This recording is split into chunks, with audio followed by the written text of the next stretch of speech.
that's not gonna work.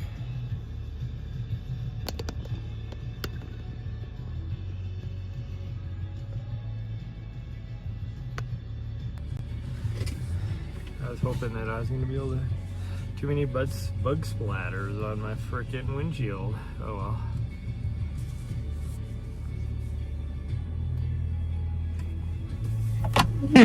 Gosh dang, that's bright.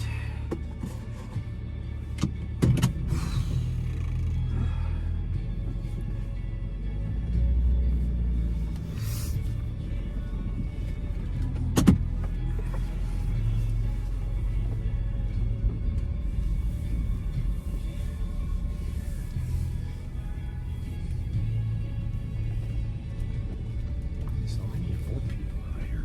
Holy cow.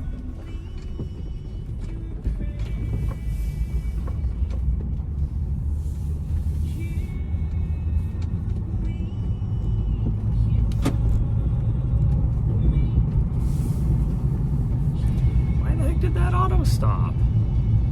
The frick? Doesn't make any sense.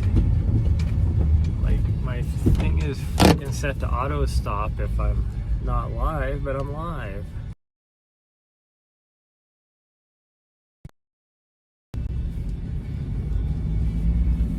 Doesn't make any sense.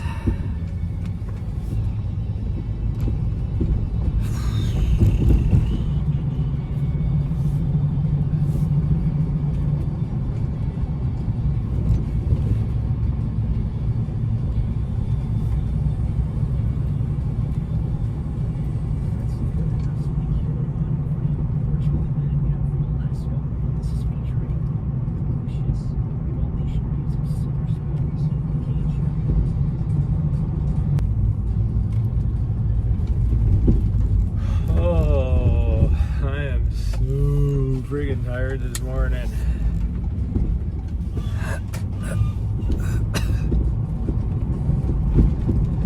I have a new like squeak or something going on in my front left tire. I don't know what that's about. I'm gonna have to look at that probably. Cause even like if I'm turning, I hear it. That is something new.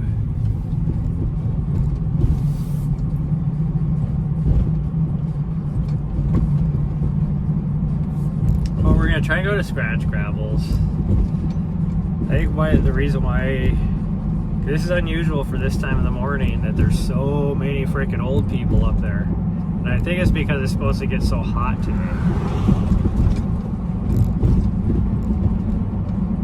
Gosh dang, that is a humongous new house being built up there. That thing is ginormous. I don't need that up anymore. I only needed it for like that first 2 blocks.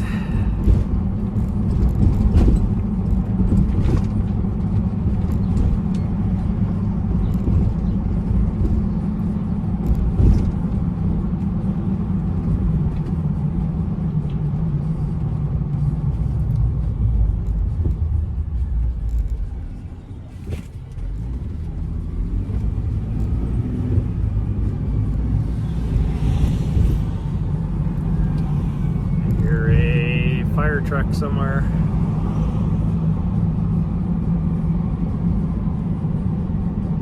I don't see one though.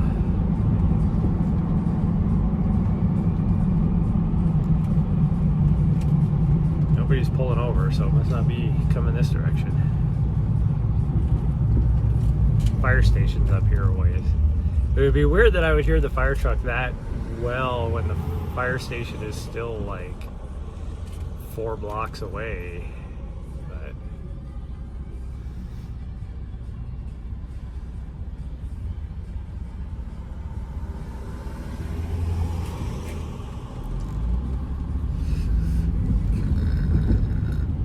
oh goodness gracious, I am freaking tired today. Where am I running? I think Scratch Gravels.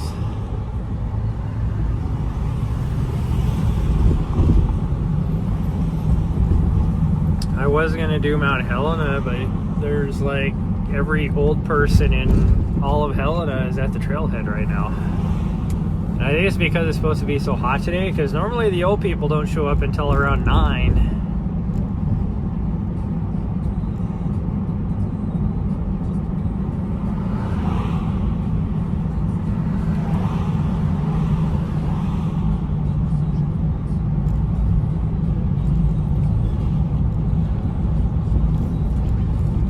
So we're going to go to Scratch Gravels and hope that it stays fairly cool. We'll try and get pretty decent miles. We'll see. Should be able to carry enough water for me.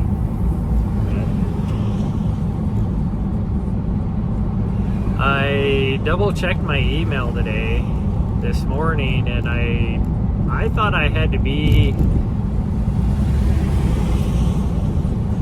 at my location at 5, but I don't have to be there till 7, so I have a little bit more time.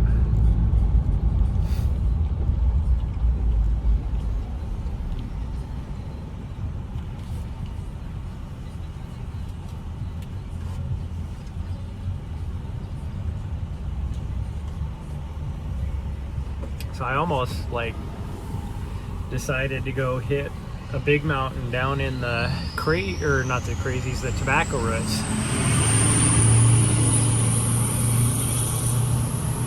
Instead, but this will be okay. I really need to clean my windshield. I need to clean all my windows. God dang, it's nasty.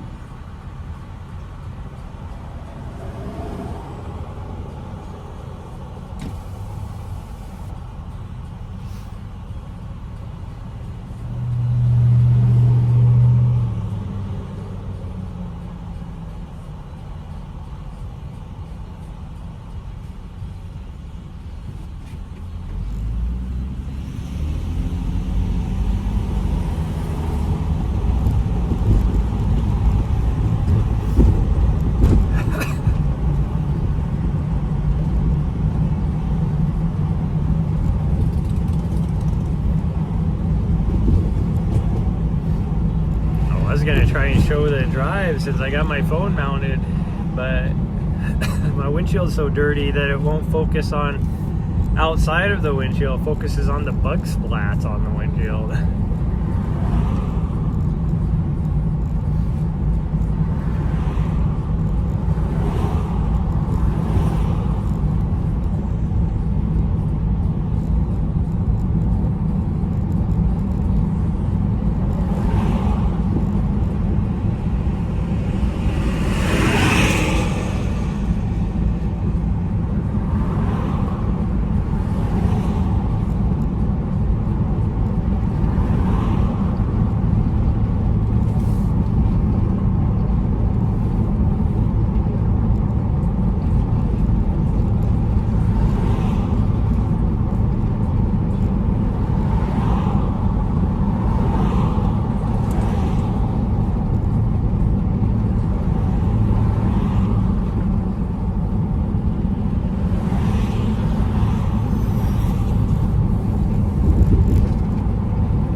Sheriff that's in front of me, there's a sheriff directly in front of me, not now because somebody else just pulled out, but I think he was trying to get me to keep up with him even though he was doing 35 and a 25, and I'm like, nope, not doing it, buddy.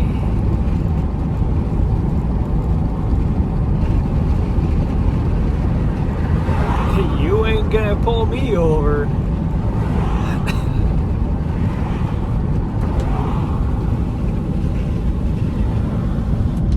Window up a little bit. It's starting to get a little bit windy and chilly with the 62 out though, but the breeze or the air has a bit of a chill to it, which is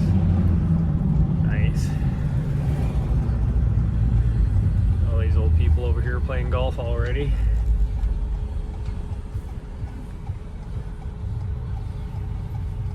I definitely need to figure out what's going on with that new noise I have in my front left wheel area.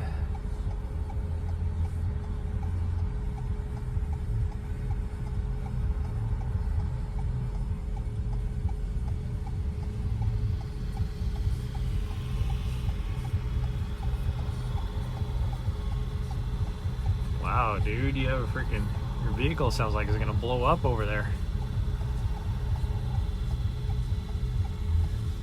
He has about I don't know, mid-90s Isuzu Trooper, but the thing is like its idling speed is at like 2,000 RPM.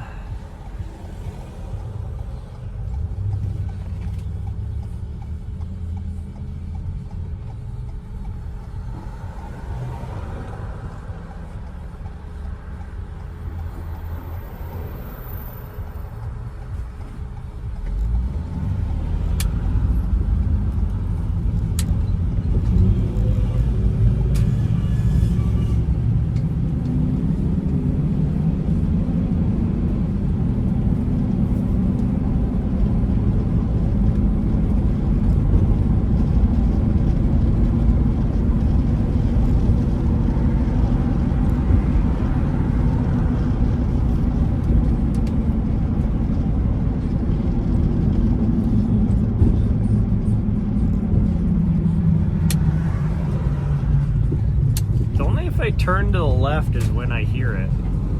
So I don't know, I'm gonna have to look. I'm guessing I have something stuck in there.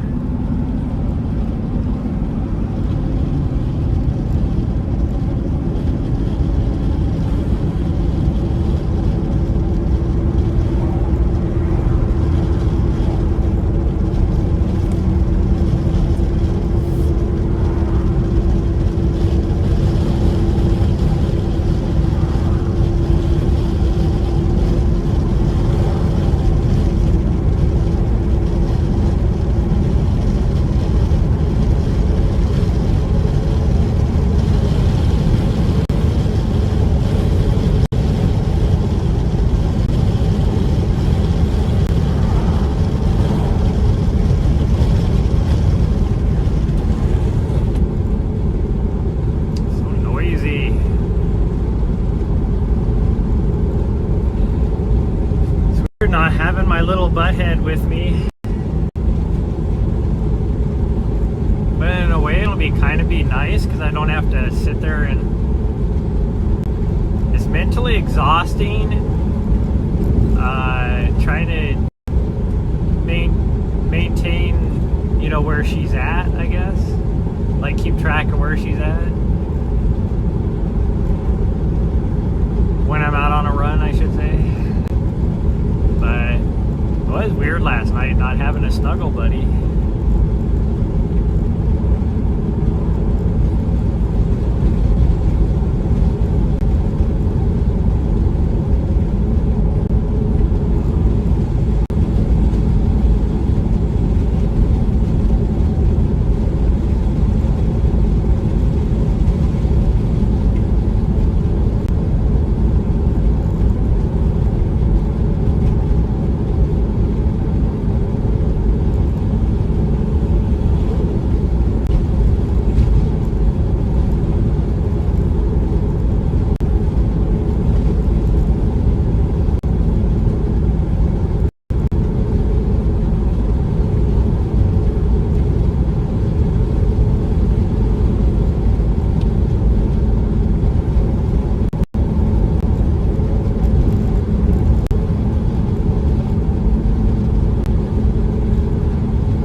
have an old little tractor like that.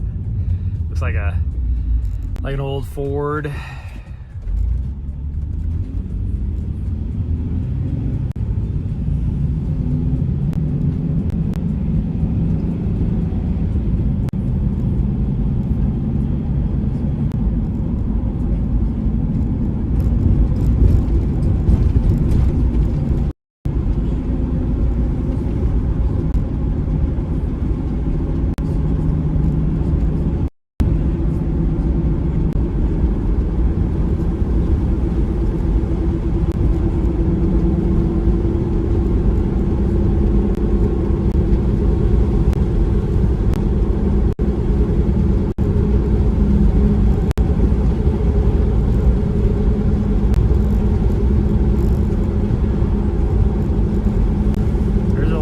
Over here that is like the perfect size.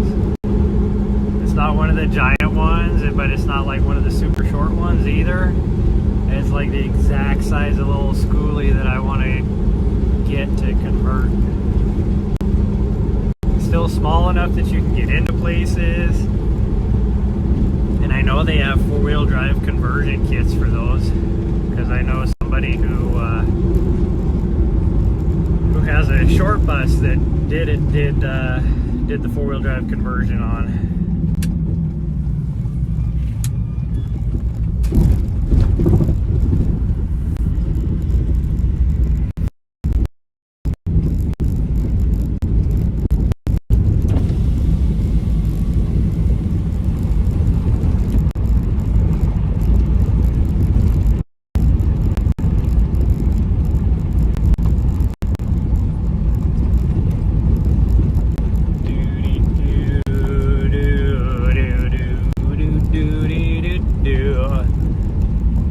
Couple people out here, which is unusual for this time of day. There's a couple old people. Ooh. And some not so old, like right around my age, which is still old, but not like super old.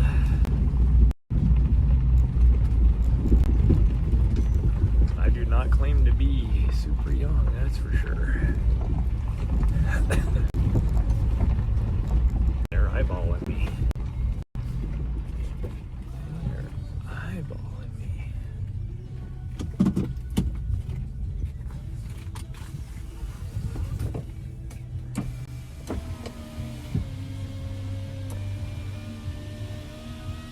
Oh, it's breezy out here. It wasn't breezy in town. Oh, I got a freaking GS, or is that a GSP? That's not a GSP, that's a English, what do you call it? No, those are, I think those are GSPs.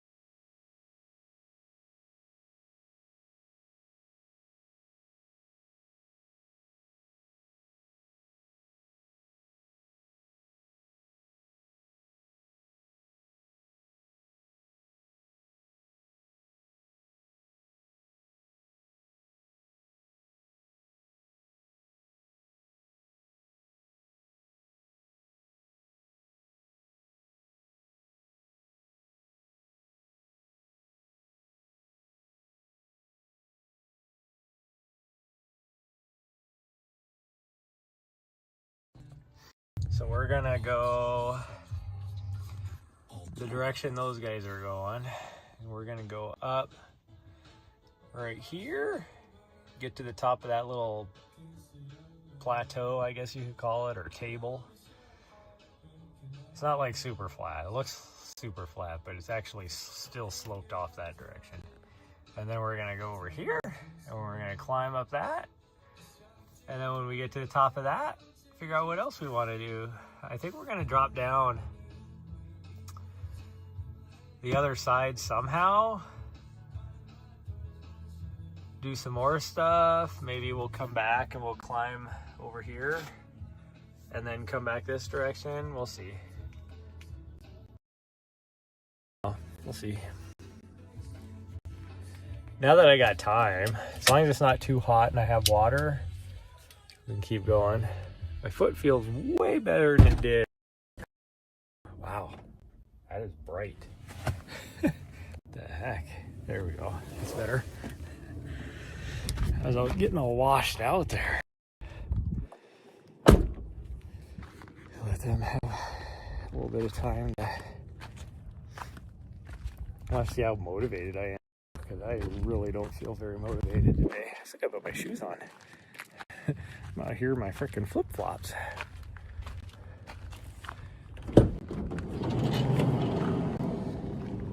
I'm out here in my flip-flops. Okay,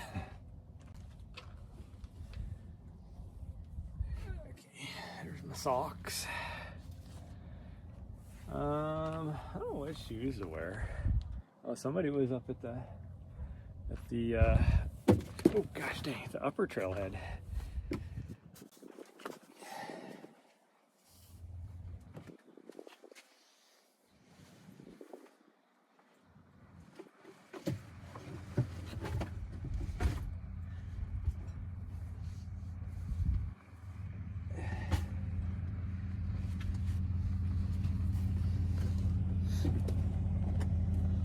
I need to grab this too. I think we'll wear our North Face today.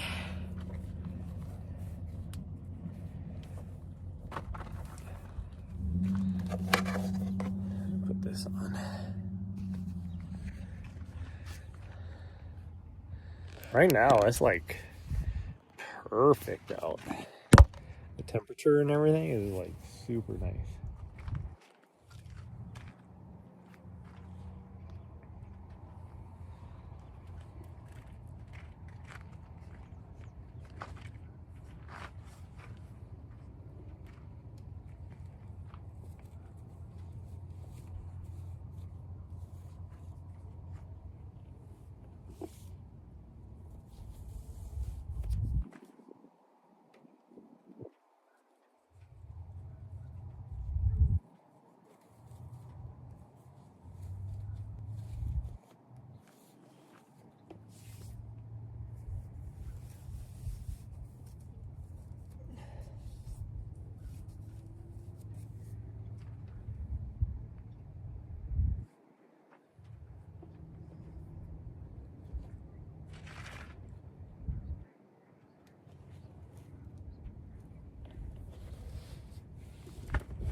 Oh, somebody else showing up. Dang, all the trailheads are gonna be busy today, I guess.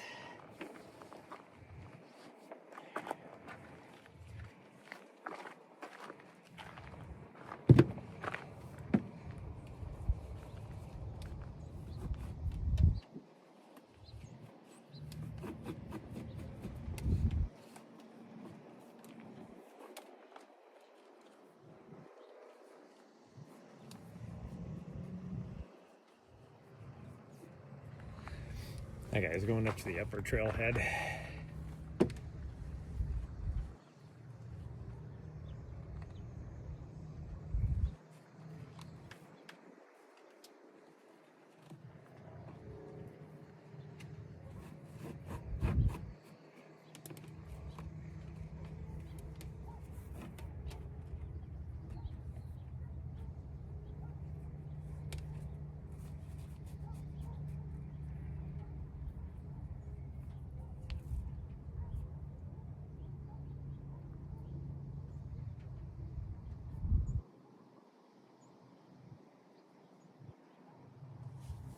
Oh, my leg is looking so gross this morning. It was oozing plasma last night. Throughout the night. Now it looks like freaking... You know when a tree, like when tree sap starts oozing out and then it like crystallizes on the outside of a tree? That's what it looks like.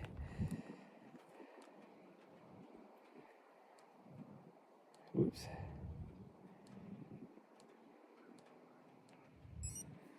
Better start my watch now or else I will forget.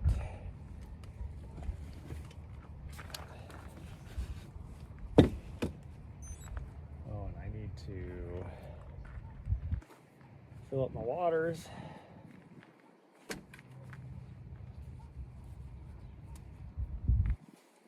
I really need to buy more water bottles. I have one that's all like moldy, gross, because I didn't rinse it out after using nutrition.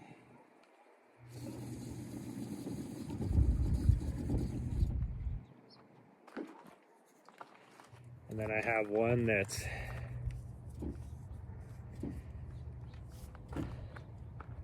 I have two others, but they're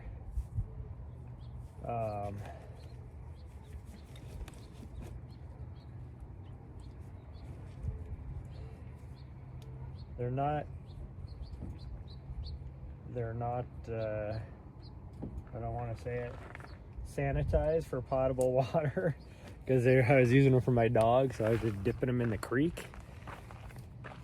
And it was not a creek you would want to use.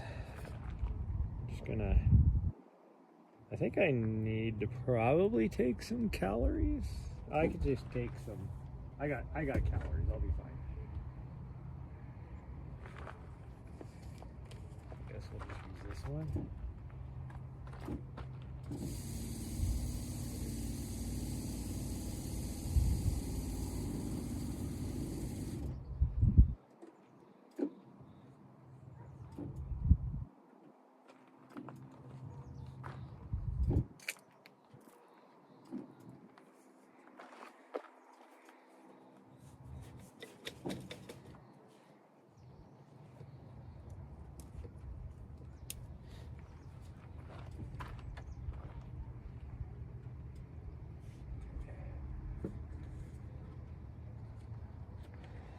Actually, I'd rather use this one. Oh, well. It'll be fine. I do need to grab a couple.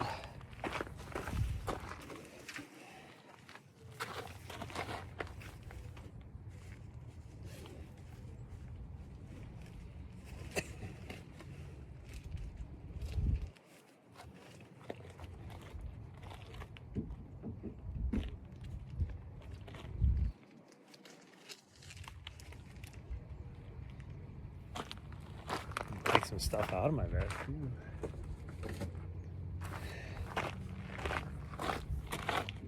Actually, gonna pull this out because that's not gonna do me any good today. Let it dry out a bit.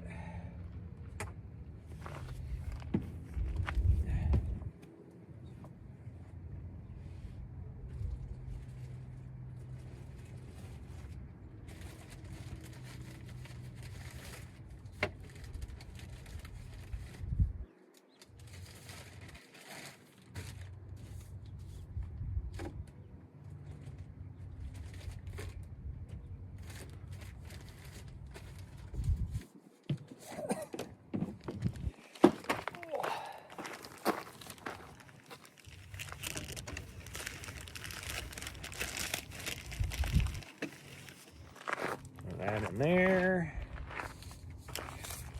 Why are you having weak network connection?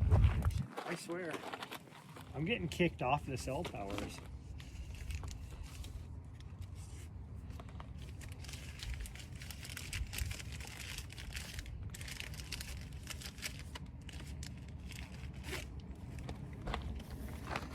I swear I'm getting kicked off the cell towers because there is no reason for that. Other thing here.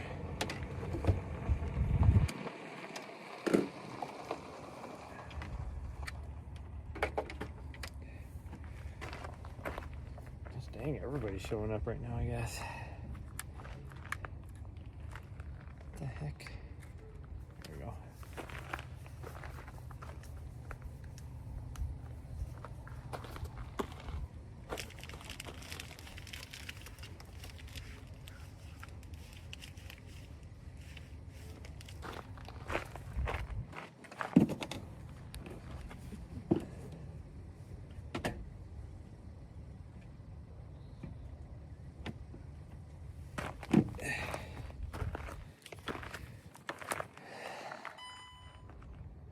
Hopefully this thing is charged enough.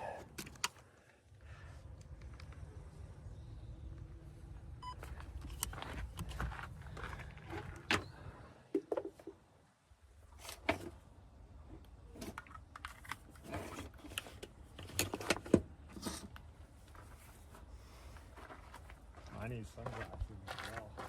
I'll put this on now.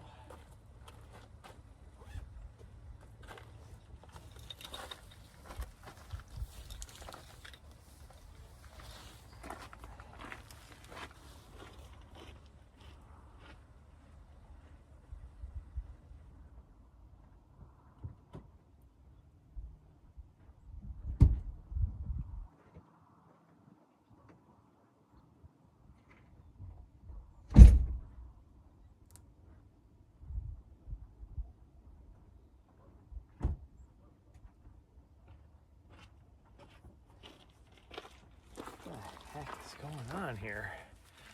Things are all sitting all weird. Morning. Good morning.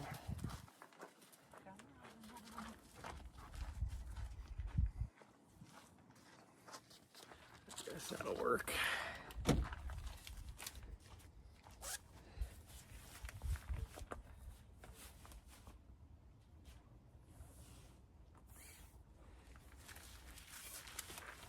I don't know why everything feels all weird. I don't get it.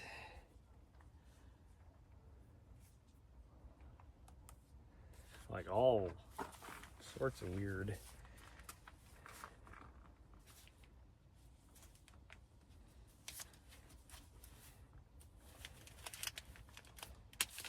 Sorts. I don't know how to explain it. Why is everybody taking the trail I want to take? Super frustrating.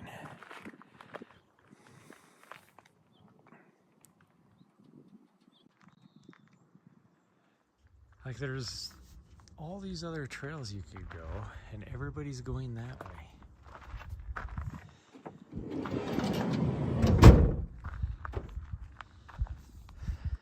And I'm obviously going to be moving way faster than all of them.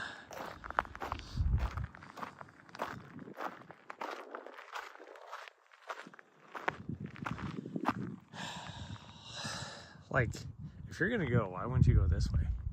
If you're just out walking around with your dog.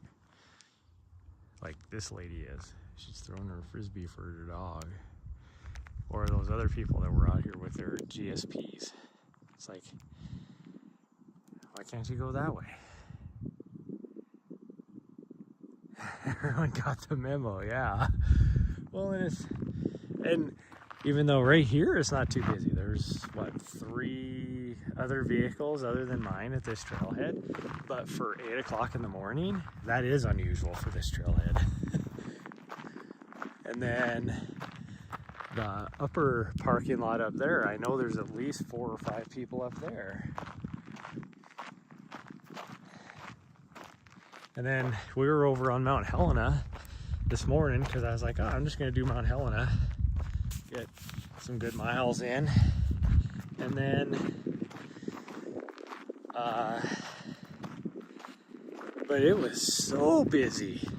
I got there at 6:30 this morning? And the parking lot was damn near packed. Now, granted, there was a couple of people that were, there was at least four or 5 vehicles where it was just a bunch of people just sitting there watching the sunrise. Some lovebirds making me want to puke out there snuggling and watching the sunrise.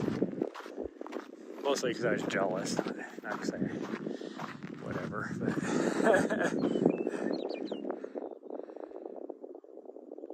it must be the most popular route. Well, it's actually, so the most popular route out here is actually going that direction. I hardly ever see anybody going this way, which is why I go this way. Like, doesn't make any sense, but whatever. Okay, I just started, tried to run a little bit, and obviously I need to warm my legs up. Might not run much until we get to the top of the plateau.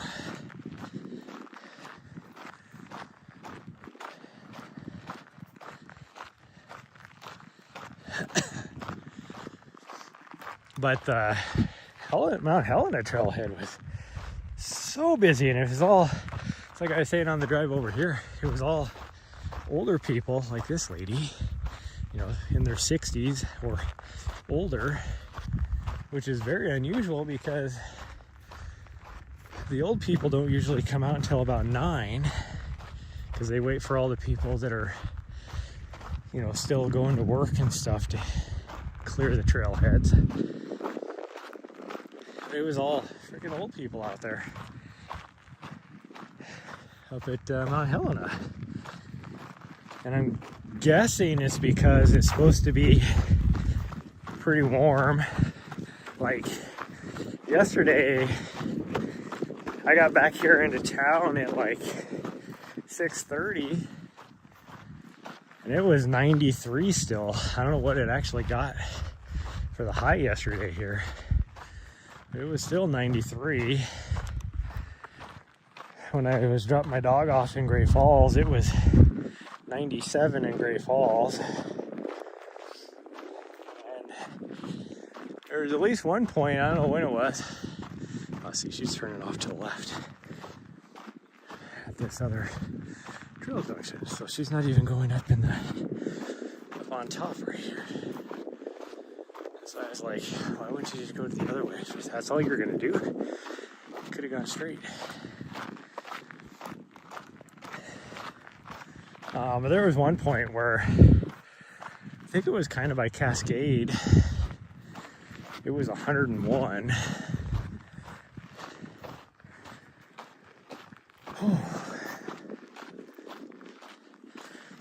So it was definitely warm. This is the first like actual warmer temps we've gotten this summer, which is very unusual. Usually it gets pretty warm here.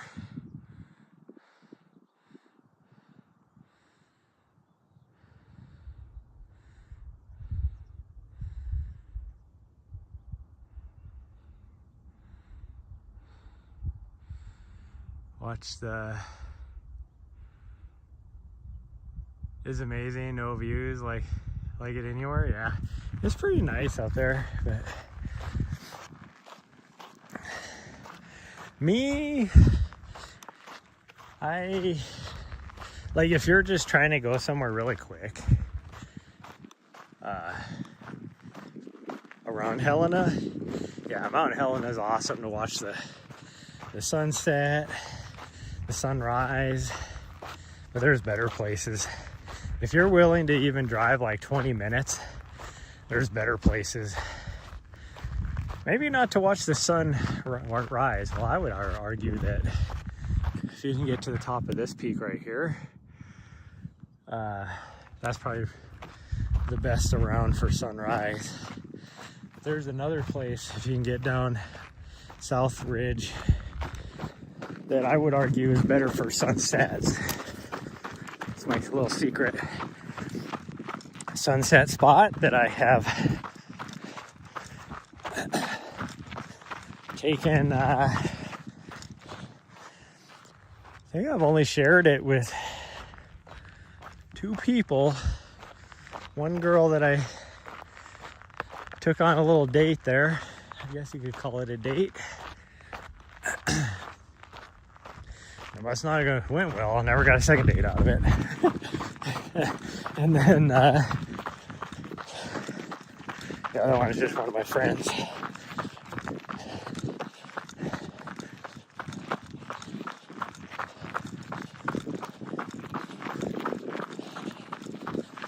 Oh, I really want to run, but this uphill, my legs are stiff. This uphill is killing me.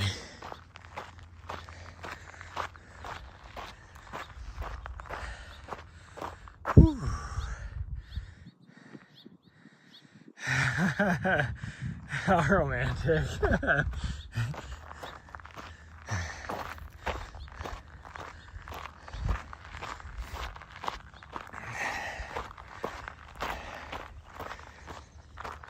Oh.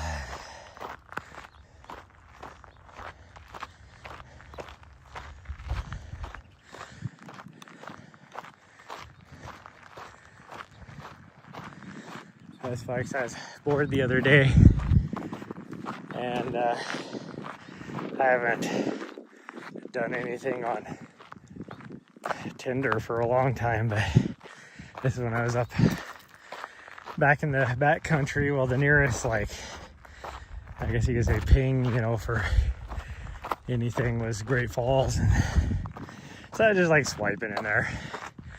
And then this morning, all of a sudden I got, oh, you got a new match. And so I got on there and looked. Of course, I didn't message her or anything, but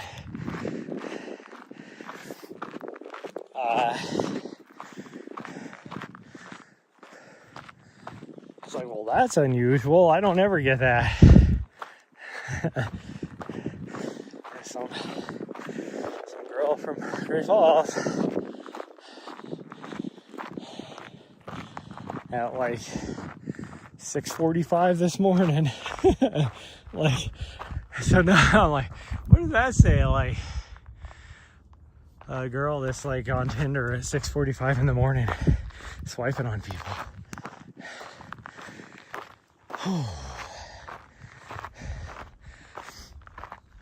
But it was like, there's this girl at the coffee shop here in Helena that I go to in the mornings, and I was like, I've been there a month and a half ago. I don't remember what it was, probably more than that. And she, I'm pretty sure was flirting with me, and I don't know. So this morning I was gonna, had a, you know, prepped in my mind and go in there, the whole interaction I was gonna have. And yeah, then it got to reality of talking to her, and it was like, yeah, that didn't, you know, I chickened out.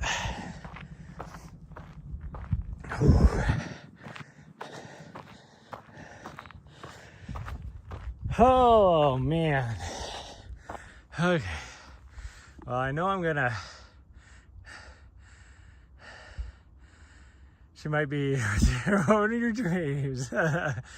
She's an early runner. Yeah. Doubt it.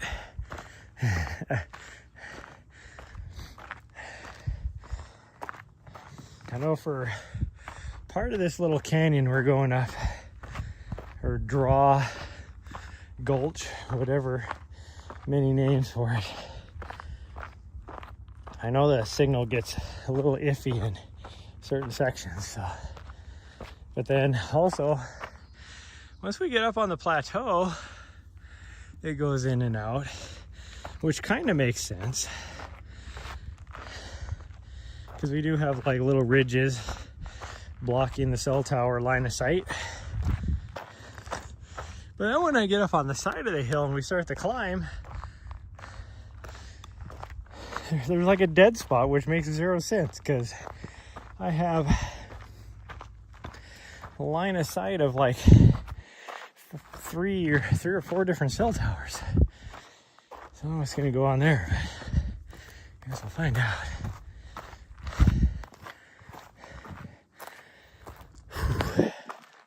I'm already sweating, everybody. That's not good. Not good. Whew.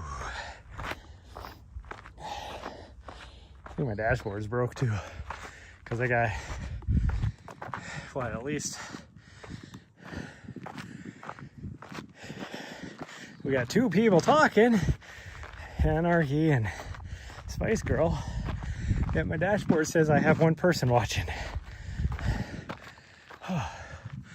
Oh man. Whew. This is killing me today. Holy cow. I'm at lower elevation than I have been the last month. I should feel like superhero. Nope. For some reason, it's probably because I didn't get much sleep. I was running errands and everything because I thought I had to be where I need to be at today by 5. So I was like, oh, in order to get a run in and drive to the location and get all the other stuff I need to do, I need to get all my stuff done last night. So I didn't get back from the grocery store until like 11. I think I finally got to sleep about 11:30ish, and then had my alarm set to wake up at 6, but I was awake well before then for whatever reason. So I only got maybe 5 hours of sleep at the most.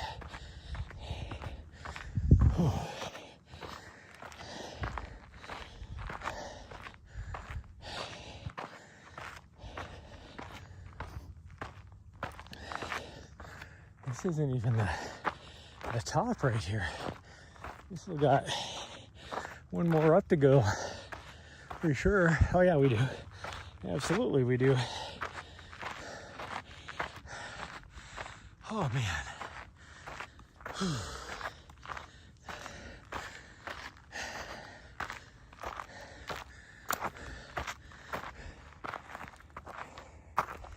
Didn't there used to be a tree right there?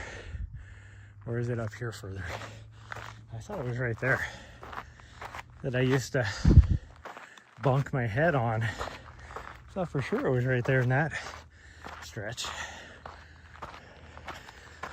I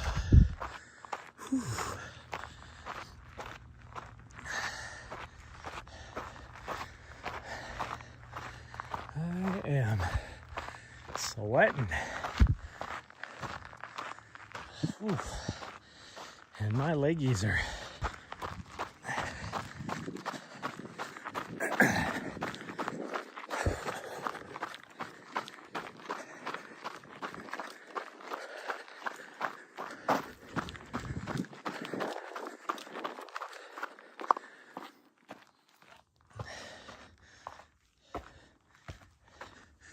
actually, no, it was right here where that tree was.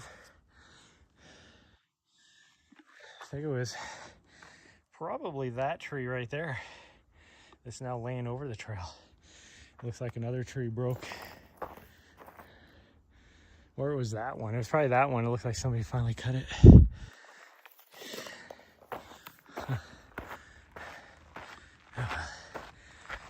He either rammed the top of my noggin into is not there anymore.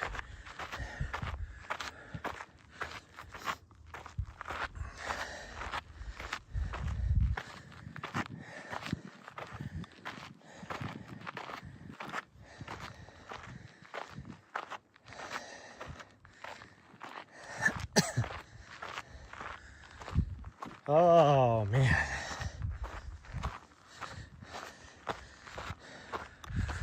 It's weird to be out here without my doggo. I should have stolen a friend's dog. Just have a doggo. See if Riley wanted to go. Although then I'd have to carry a lot more water.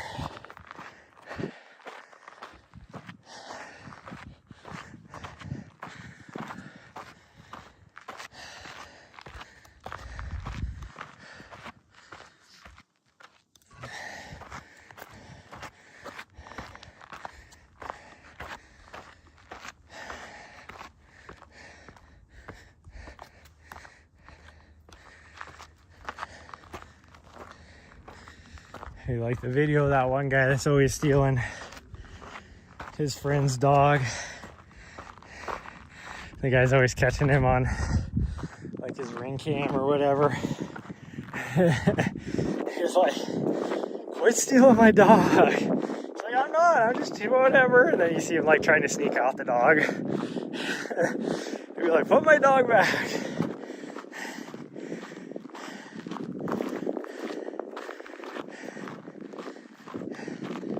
The guy's always like, you're always at work all day. Your dog deserves to be outside.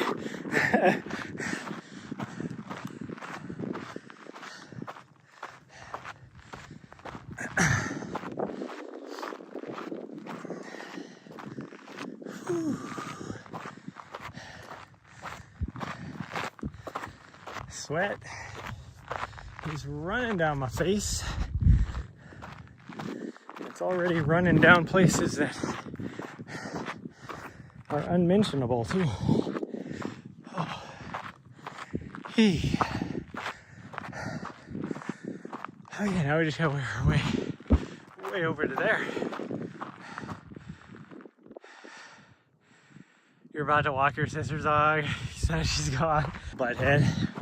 Went and met my mom and her friend. And her friend is who's watching my dog for the next few days. But I met them at a restaurant to eat an early dinner. And then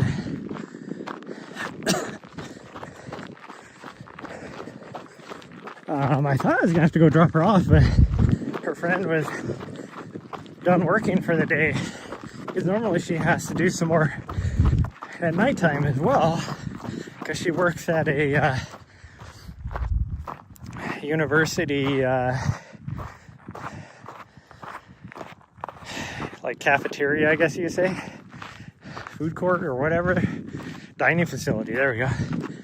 And but this time of year they haven't quite started up yet, so she doesn't have anything to do at nighttime.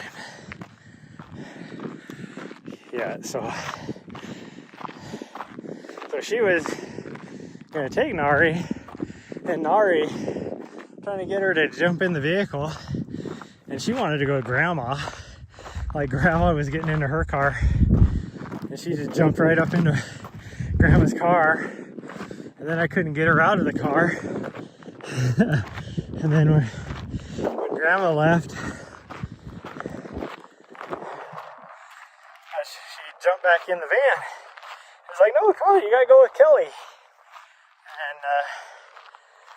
tried to get her to jump into Kelly's car. She wouldn't do it. Finally had to like just pick her up, put her in there.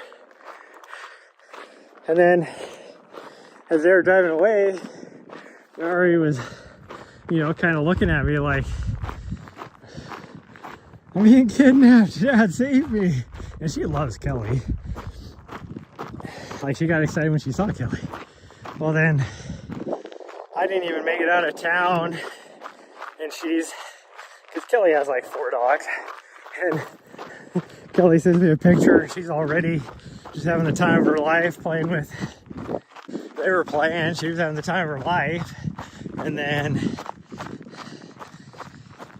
like, I don't know, an hour later, already making herself at home, could care less about me.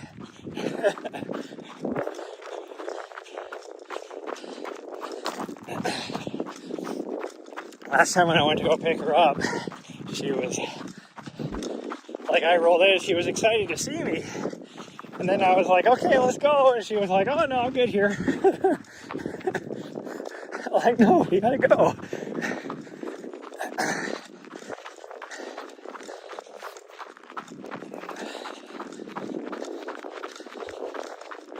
Oh.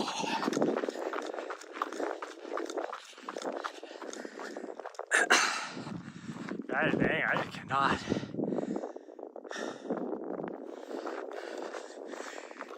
get going on these hills. Slightest hill is kicking my ass. Whew. I think it's my heart rate. No, my heart rate is actually still low. I sure am breathing hard. My legs just feel dead. I just feel like freaking lead weights. That's probably what it is, really. My heart rate's only at 115.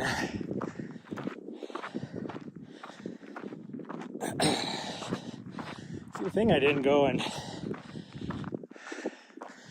try and tackle a big mountain today. So I thought about just driving down to Bozeman to knock out what I need to knock out, and then driving over to the Tobaccos, which are only like 50 miles away from where I'm going to be at, and hitting a 10,000 footer there. I'd be dying. Plus the fact it's supposed to be pretty warm. I did not want to be trying to climb a 10,000 foot peak if it's 90 plus degrees out. Even though on the mountain it wouldn't be 90 degrees, it would be probably in the high 70s, low 80s. But the sun exposure, as you see, there is not a cloud in the sky. Nowhere to be seen. And there is a lot of haze from smoke. And I know further down there by the Tobaccos is thicker smoke from was it a fire in Oregon or somewhere?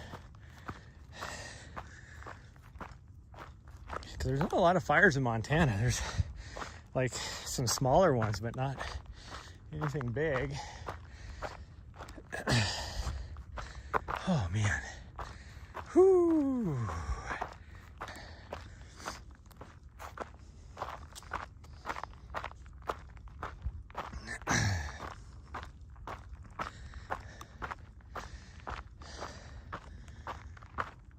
Oh geez. Okay, we can do this. Here, I was hoping to get a good 15-16 mile run in today, but at this rate I'll be lucky if I get 6.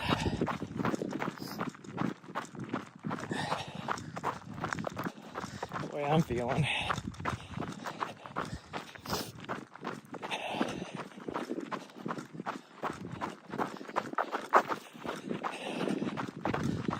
So I don't need to leave. Like if I leave Bozeman around 4, I would be fine to get to where I need to get to.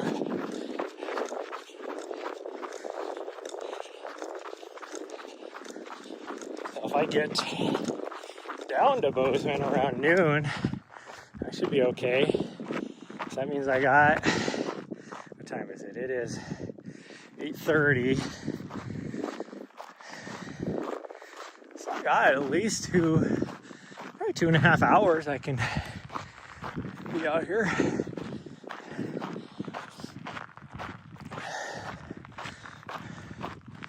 Whew. Yeah, I've only spent a little bit of time in the Tobaccos. I am currently trying to put together a 100-mile race back there.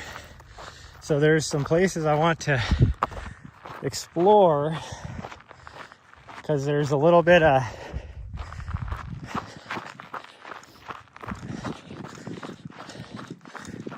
I guess you could say off-trail sections to cut across, even though I guarantee there's a trail there.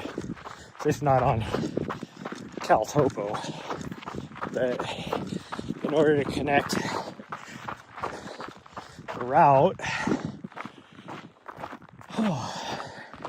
and there used to be a 100-mile race there, but I can't find the old route anywhere. I was looking it up, trying to find an old route.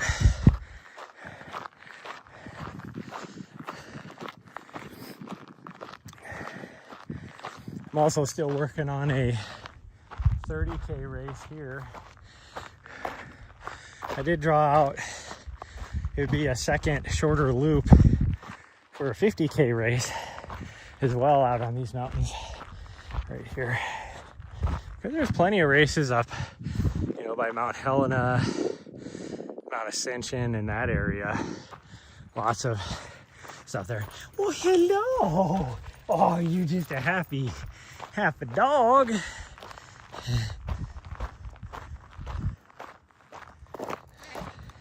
about that. Oh no, it's perfectly fine.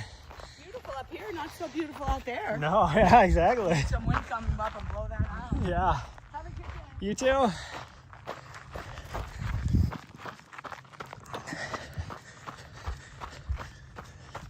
I thought about today running Casey Peak too, which is that peak right there off in the distance. But with the way that because I could smell the smoke this morning when I woke up, so I was like, I do not want to be up there.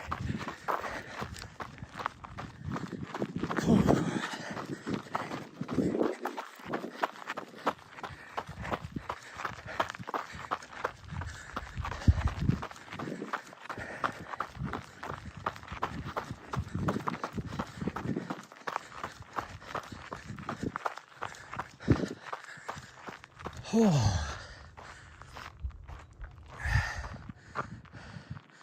Gravelly Madison race is pretty great too. Yeah, I love the Madisons. Hard part with Madisons, especially when you're talking like race course, is it's all wilderness. That Lee Metcalf area. My FKT is out trying to lower the time on here either next week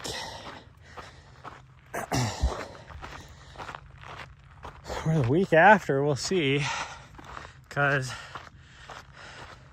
they did get a little bit of snow the other day, but as hot as it is, I guarantee it's all melted. So I need to do it before the snow flies if I'm gonna do it.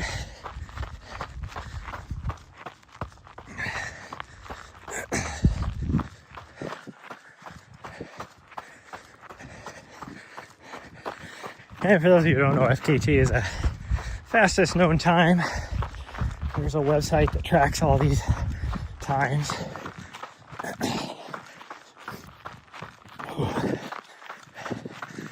Good morning. Hi, Peppers.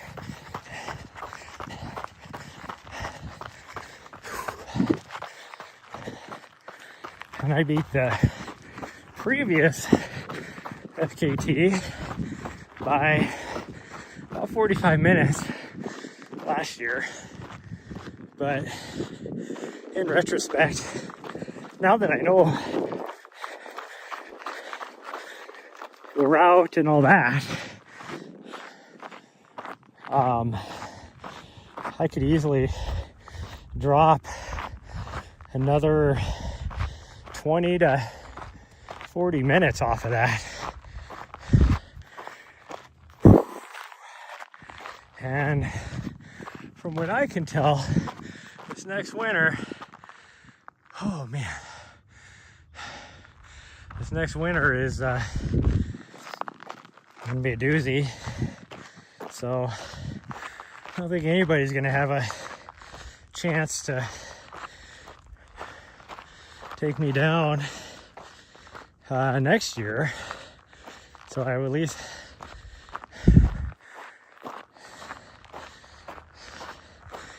be able to keep it for at least another year.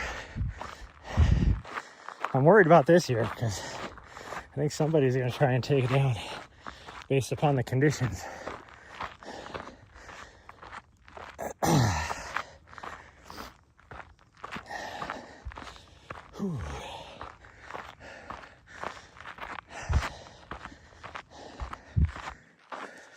That sun is feeling so hot.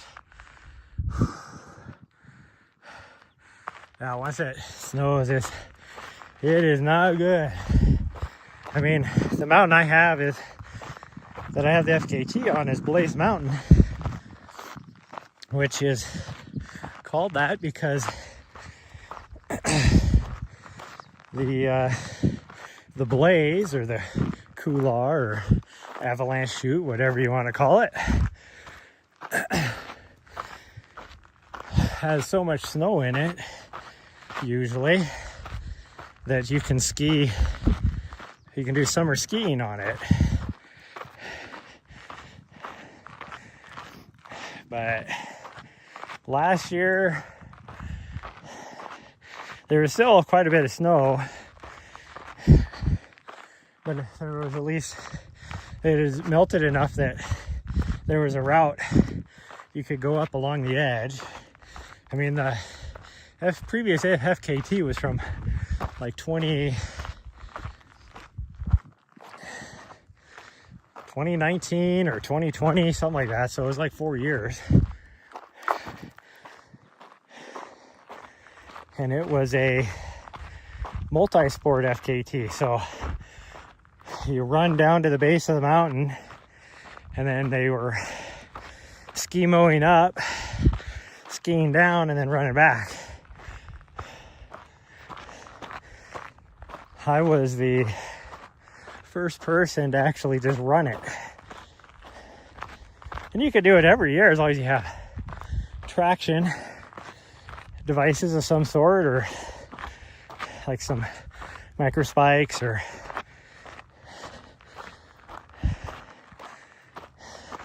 something. And I mean, if it's really bad, you'd have to have like a ice axe too, just in case. But I know this year you could pretty much run it again, because they did get quite a bit of snow, but because it had pretty much all melted last year, it didn't build up that much, so it's already melted again. But last year I was planning on doing it around the 1st of September because I was going down there for work, and the week before, this would have been the last weekend of August, I was looking at the weather forecast and I saw what was coming, so I quickly got my dog into daycare and drove down there and knocked it out and sent the FKT. And then it was 3 or 4 days later, it snowed. And it snowed good. And that was the beginning of the snow season last year. So this year it's kind of that same thing. I'm waiting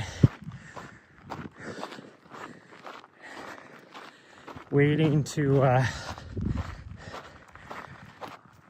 you know, where there's like as little snow as possible, but before it starts snowing again.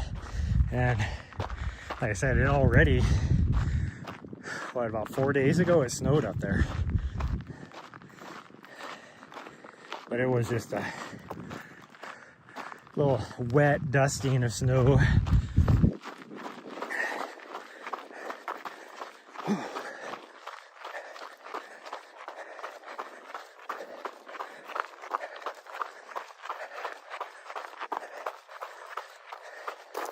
But I also want to get up into the Beartooth.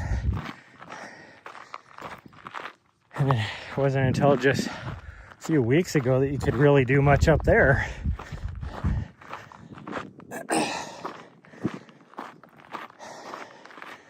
So I'm thinking, once I pick the dog up, I think what I'm going to try and do is next week, me and her, I'm going to pick her up on Sunday night.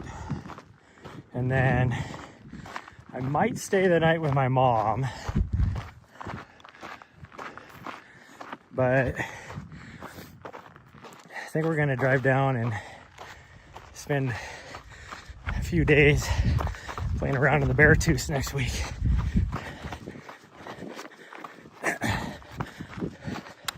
If anything, it'll be good altitude training, because we'll be over 10,000 feet the whole time.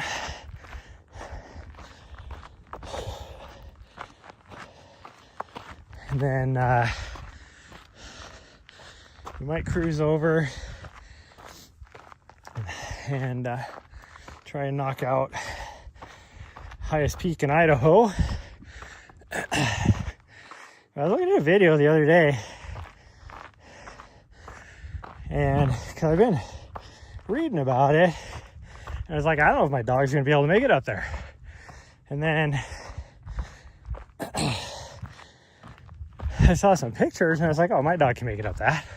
But then I saw a video the other day, somebody climbing it on like Instagram Reels or something, and could have been TikTok, I have no idea.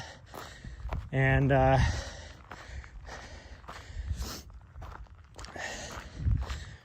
was like looking at some of those sections and I was like, I actually don't know if my dog could make it. I mean, she is a hell of a scrambler. She made it to the top of Kings Peak, no problem. She made it to the top of Cloud Peak in the Bighorns, no problem. And that's like, those are like just boulder fields and really steep boulders, big steep boulders scrambling going on a lot of those sections on that, climbing those peaks. She did fine. She had zero issues. There was only one place on Cloud Peak where I had to pick her up so she could get up, but that was just because of the route that we chose. And she could have easily gone around, but she likes to go the exact same way I do. So she's trying to go up where I went up, which was too high for her.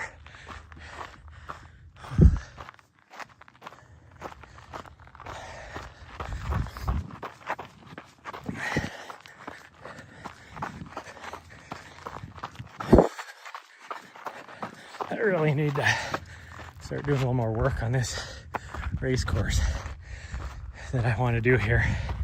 Like, it would still be it'd be a year out, so permits won't get approved until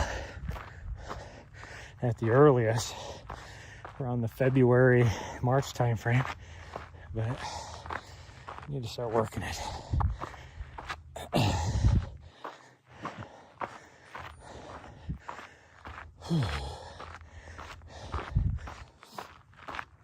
I love these. This is like a hidden gem, these scratch gravels here, because I mean the views are awesome, overlooking the Helena Valley, and the trails are pretty nice.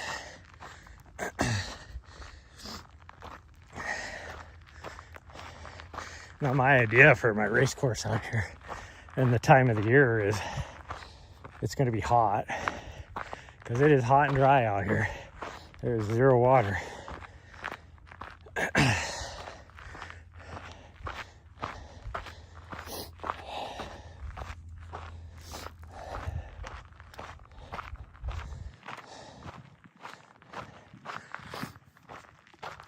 But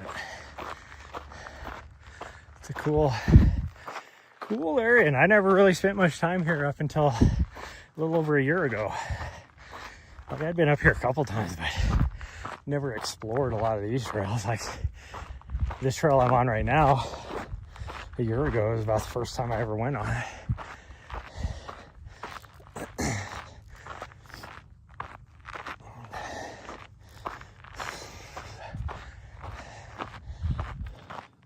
Now, they ruined the back section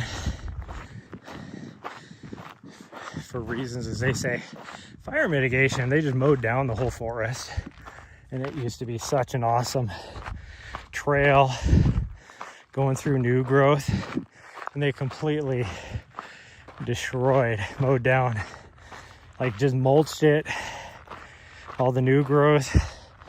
The trail you can't even find anymore. Looks like people have been making their own trails again, but it's just not the same. And that was my favorite section to do on my race course, And now it is just horrible. But I have to do it because otherwise I can't get to the distance I need.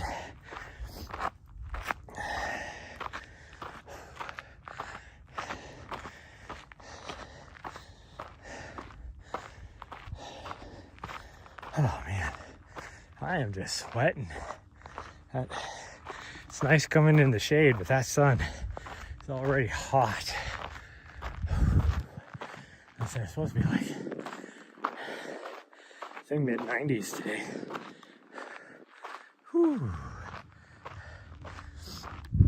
Bummer, yeah.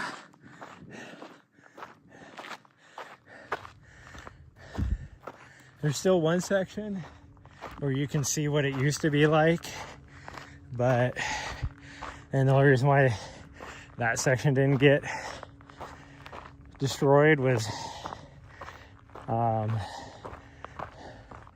because it's too rocky, so they couldn't get in there with the equipment that they were using. So you at least get a little bit of what it used to be like in that section. Yeah, it used to be just nothing but like new growth like this, and it was just this nice narrow trail with this on both sides of it. It was so cool.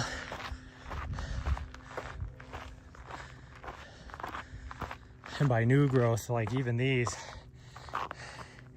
in a normal area, something like this, which is about 4 feet tall, would probably be, 10 years of growth. Here it's probably 20. And that's the other thing. They're like, oh, it's gonna make our forest healthier. And it's like, no, all you're doing is you're saving the old growth, getting rid of all this new growth. That old growth stuff is gonna die. You're gonna have nothing to replace it. It's like I was talking yesterday, and I guess they're gonna thin out even more Mount Helena and Mount Ascension, the trees up there, for I don't know what reason. I'm guessing probably in their brain it's for fire mitigation or whatever, but so they're gonna go to like, I don't know, they're gonna take out like, they're gonna leave one of every 100 trees or something like that. And it's like, there's gonna be zero forest. And now what you're doing is, because every year there's beetle kill. So now you're gonna thin out the forest, and then the beetle kill is gonna come in, and then half of what you left is gonna be gone. And then next year, half of that's gonna be gone. So in like 5 years, there'll be zero trees. It's like, how about every year you just go in and get rid of the beetle kill? You'll be naturally thinning out the trees. But instead they go in and take out all these young, healthy trees.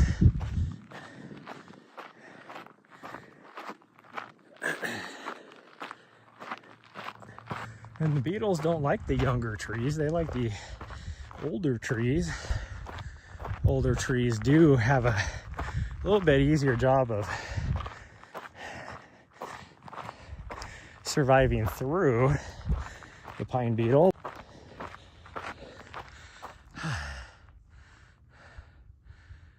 Zero forest, zero tree, yeah. I guess if you get rid of all the trees, you don't have to worry about forest fires or pine beetles. Like, I don't know, I just don't get it. It's only the Helena Forest District that comes up with all these weird ass decisions like that. The lady that runs it, I've talked to her, and just talking to her, because I was asking her just some serious questions about different things, and just talking to her, I'm like thinking in the back of my mind, like, why are you the person in charge? Because it sounds like to me that your whole attitude is my job will be easier if I have zero forests to manage. So I'm just gonna get rid of them all. as well as if I don't have any trails, I don't have to maintain any trails either, because that's her whole thing with the, like, she pretty much said it. Because I was asking her questions about CDT, like, are they gonna, you know, develop more trails for the CDT? Because it's a freaking, CDT was recognized by Congress. It's supposed to be like something enacted to put in. It's a national scenic trail.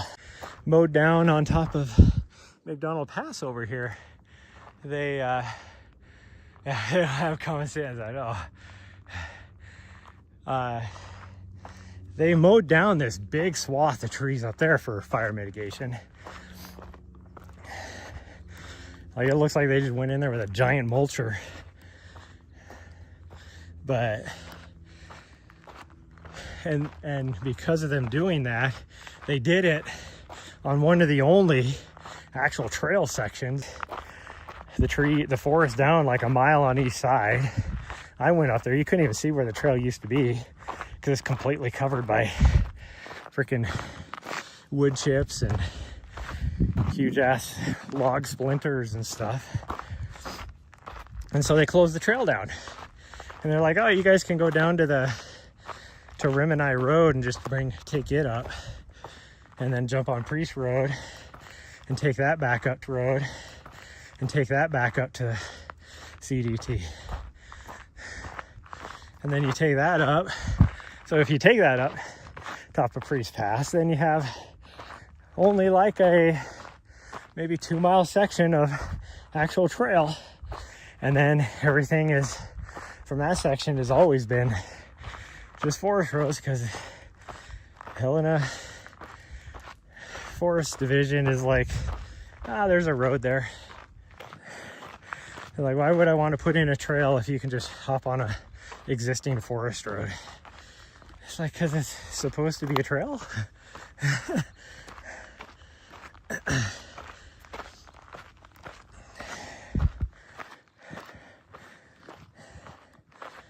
And when they mowed down that section of trail up there, I haven't been there since. That was what, a little over a year ago.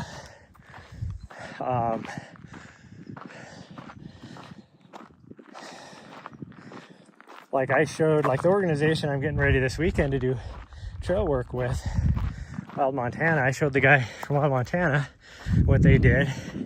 He was instantly pissed off.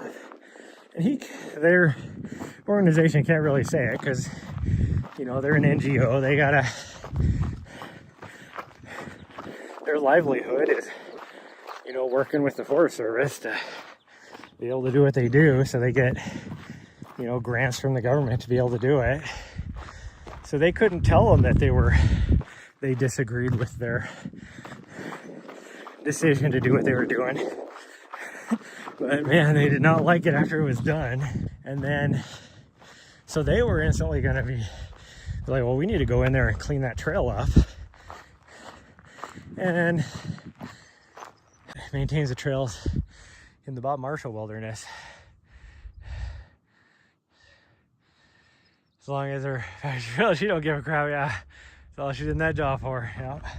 Well, like I said, less trails she has to maintain, less forests she has to manage, the less work she has to do, but she still gets the same paycheck. Hold on, I gotta plug my phone in. It is getting low.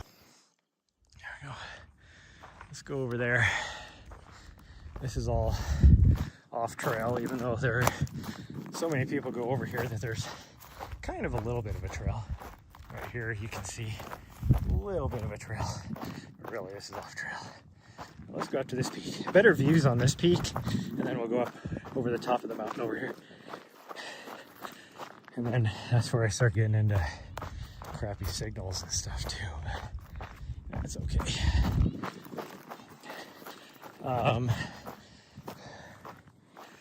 But the Bob Marshall Foundation, like, they do a good job, but they're only so big. So Wild Montana No Divide Trail Coalition, the CDT goes straight through the Bob Marshall. So they try and get in there and help with the CDT maintaining. This way, I guess. And they will not let anybody else in there. They just want to control it themselves because they have an agreement with the Forest Service. They're an NGO as well, but they have such a big, it's like, no, this is ours. Well, you're not doing a good job maintaining it, so we just want to help. Nope, we do it ourselves. Obviously you can't. But they will not let anybody go in there and help them. And it's like, so now a lot of the trails, like the CDT is taken care of pretty good, although I was on a section of it last week that could definitely use some work, that's for sure. But I do think a lot of the thru hikers go around that section. There's no a real reason to do that section, especially being that most of them use Benchmark as a way to get out, hitch a ride to Augusta to resupply. Or I think there's a place in Benchmark, there's like a little ranch where they can have stuff mailed to for resupply. Which way do I want to go? This way maybe? Hard to tell. Not as many people come up here anymore because the grass is all growing up. So I think a lot of them just go straight on Straight Creek Trail because the CDT turns left, goes up over a pass, and then goes down to different drainage all the way to Benchmark. Straight Creek goes all the way to Benchmark. So why would you go up over a pass you don't need to go up over? Granted, it's only like maybe a 500-600 foot climb. It's not bad.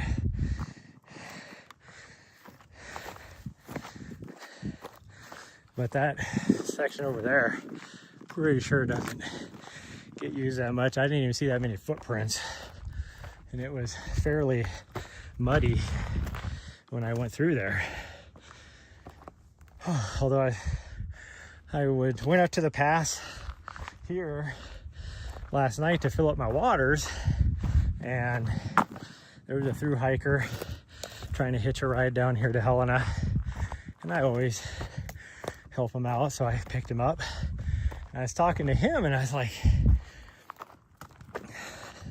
mentioning how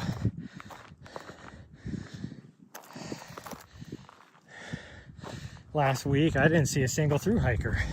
Like, it was weird, and it should be the bubble. And he's like, yeah, he's like, I'm actually at the beginning of the bubble because this year people got held up in Colorado and we couldn't get through there. So he was like, bubble's actually delayed this year. I was like, oh, well, that makes sense.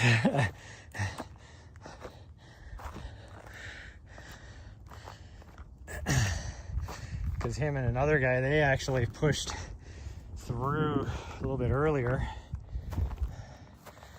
Whew.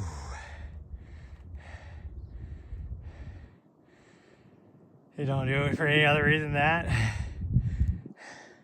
Yeah. About the only trees I cut down are when I'm doing trail work or a Christmas tree every year. That's about it.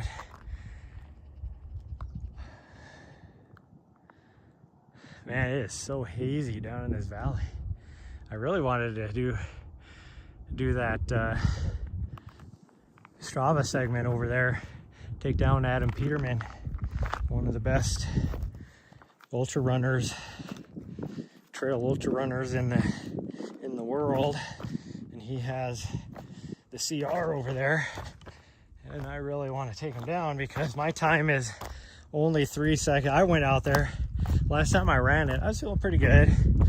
So I was, clipping along pretty good, but I was also stopping to take pictures and all that kind of stuff. And my time was only 12 seconds slower than his. Now, granted, he was probably doing the same thing because there's lots of places to take pictures from. So he was probably doing the same thing, but to say that I took down Adam Peterman would be awesome. Which way did I come up? I'm going down definitely a different way than I came up. Like I said, it's not really a trail. Right here is where I came up at. Right here is where I came up.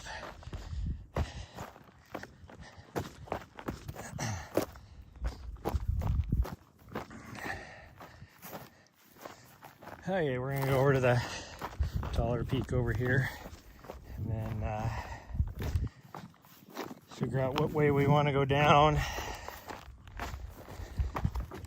I still have lots of water, so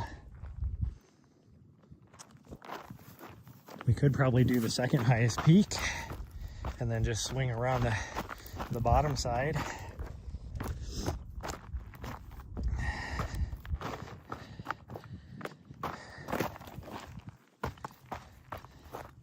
Take the long way up the second peak, which means I'll have a big section of hardly any cell surface, but I should be able to do it, I think, without dropping the stream. It'll definitely cut out. Guess we'll go all the way around this way. There we go. Oh, geez. This way. There's new trees that have blown down because they had a fire here, I don't know, it was probably 12 years ago by now. A lot of these trees are just now finally. The trail, it's fairly steep. Steep before we get to the trail. The trail is steep too.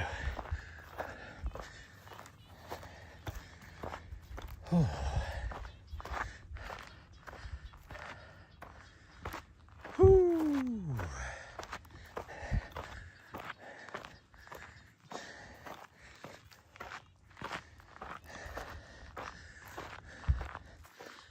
Somebody put a log right here to keep people from taking this trail. That's their subtle way of saying this is not a trail. Well, it's not a trail, but this is all BLM. You can go hike up to that other peak.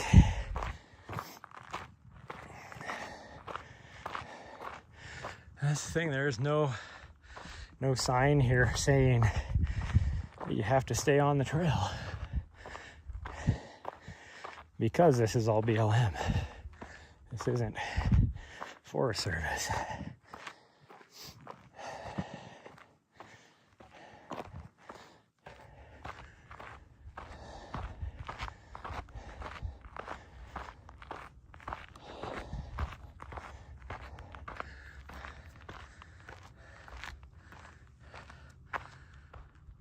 BRB.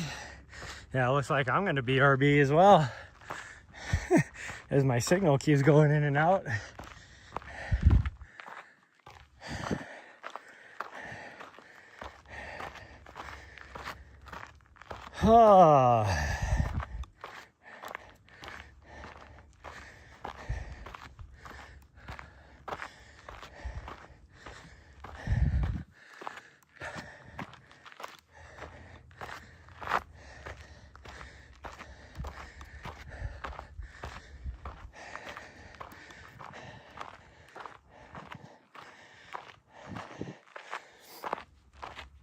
With all the work that they've done up here on trails, I'm actually surprised they haven't done something with this section, putting in some long, more sustainable switchbacks. That's the thing people don't understand about the switchbacks is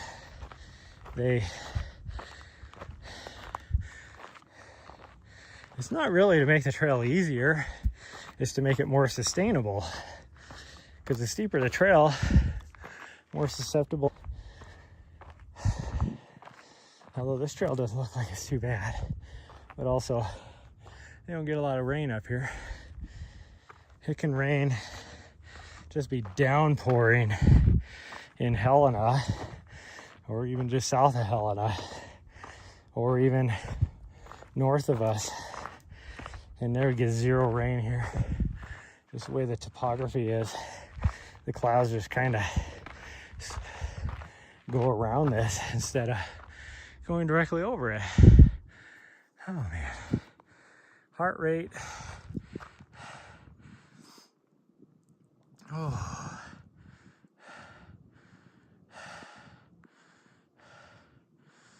Most people get confused between BLM and Forest Service. Yeah, they do.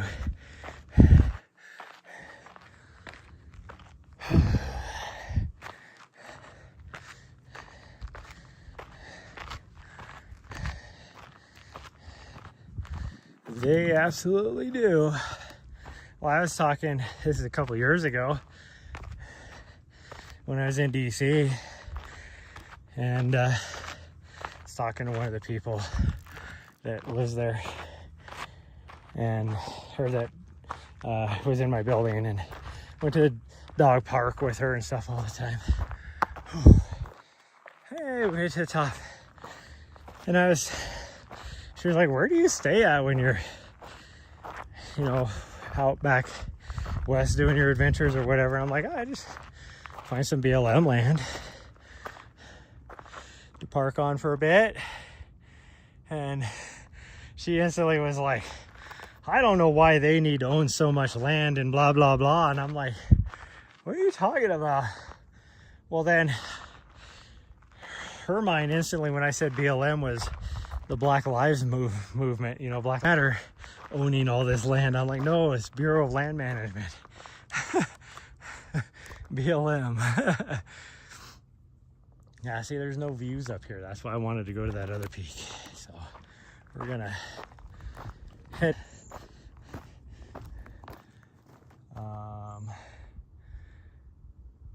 No, that's that trail. We want to go this way. Oh man.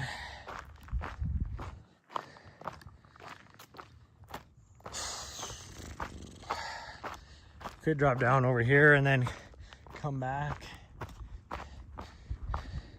and go back the way we came, but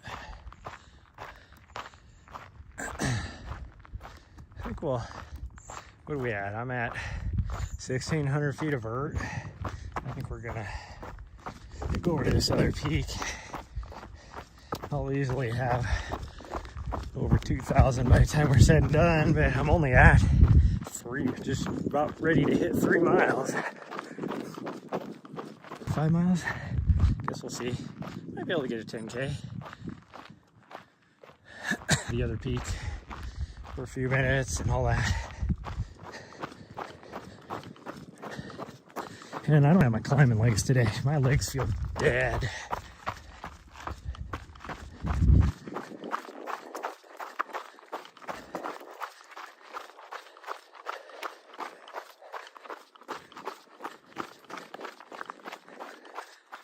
So I went this way, or I came up this way one time, and that was kind of a fun way to go. Let's do it. We can do it. And then we'll just wrap around. The other way kind of sucks, because the other way down is an old Jeep trail, and it is super steep and like rocky and ruddy and all that. So we can go this way. This way will be a little bit longer, but it'll be more fun.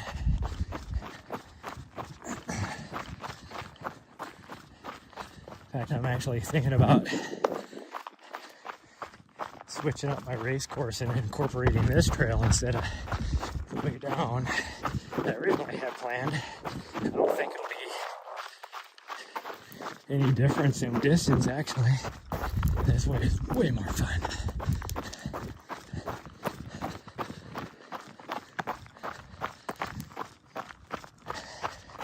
Or if anything, at least putting it on the second loop.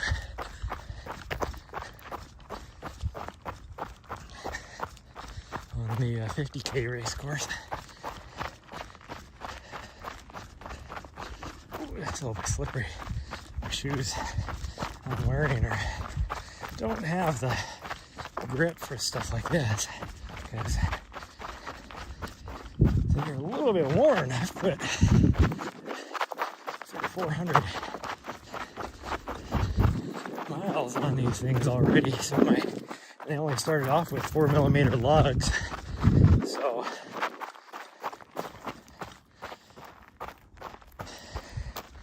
they're probably down to 2mm lugs right now.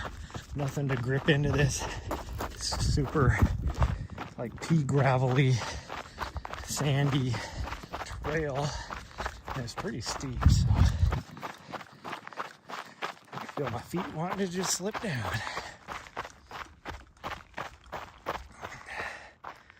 Whew. They changed their initials, yeah.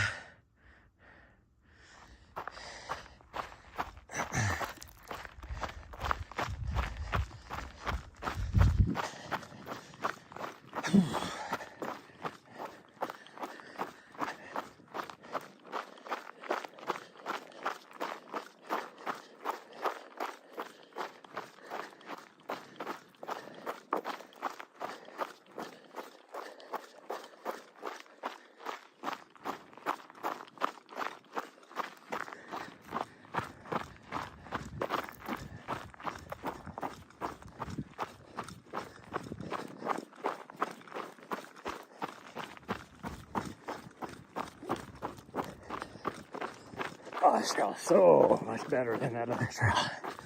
This trail's so cool. Thought about running up on top of that peak and then back around, but I almost slipped on a pine cone there.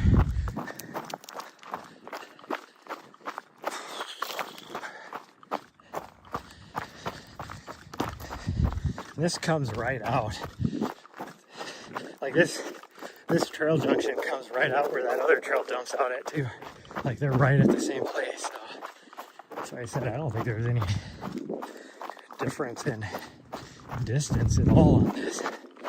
This trail is way more enjoyable.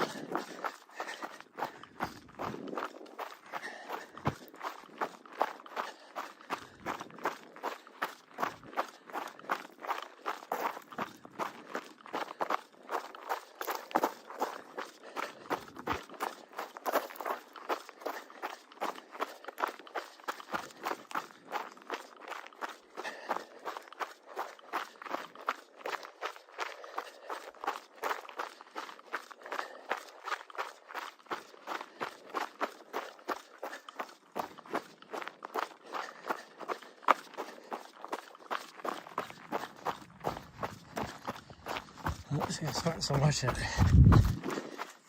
water is starting to drip off the brim of my hat.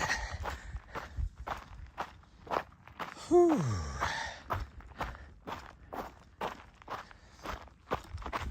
It's weird I don't have signal. I have like at least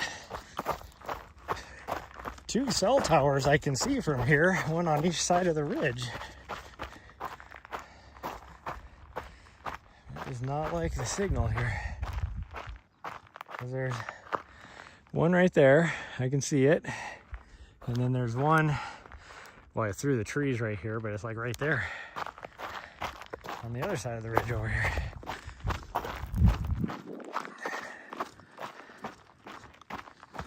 Oh, okay. See, right here is where the other trail comes down.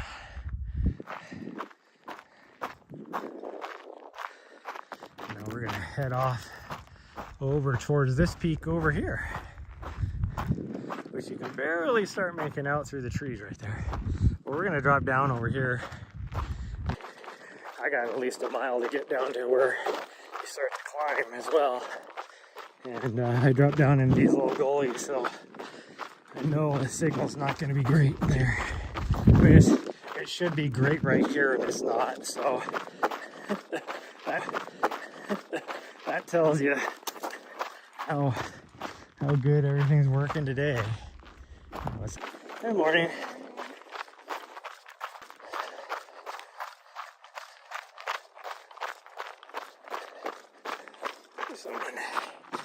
climbing up from head lane. Hit like the road to the trailhead, I mean. And even kind of needed. Not necessarily the mileage, it's more time on my legs is needed. Because I'm only, a few weeks out from my first race. Even though I'm kind of training through that race. But oh, they got the gate open, it looks like.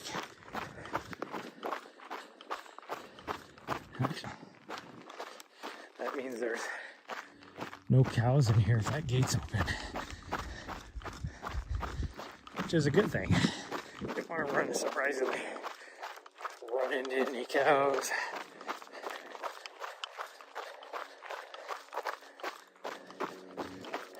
And this is where you gotta know where you're going. Like right here, you got trail going that way, trail going this way, trail going that way. You gotta know where you're going. If you're gonna go the short way, we go to the right. Here, we're gonna go this way. And then you just go 100 feet, the trail going that way, trail going this way. We wanna go to the right. And then we're gonna get up here, we're gonna wanna go to the left. This will join into another trail.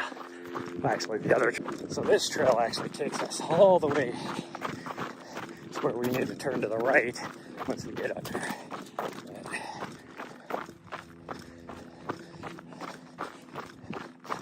You can definitely, once you get back in to the interior right here, you can get lost if you don't know where you're going or have some sort of map. I mean, you can't really get lost because you can always get to one of these little ridge lines or peaks and definitely use them as landmarks to get back to where you're trying to get to. It just might take you longer winding around all these trails to get back there. There are so many intersections and everything that just even around, because this is all an old mining area, so these are all, like what I'm on right now is an old mining road, which is what most of the trails are back in here. Now nobody's been able to drive on them forever. There's like maybe 2 roads. There's still, by permission, you can drive on back here. Here's where that other trail goes right here. That's mostly like the ranchers that have their cattle back here. The ones that are able to drive back here on some of the roads, but not all of them, and some of them. Or BLM people.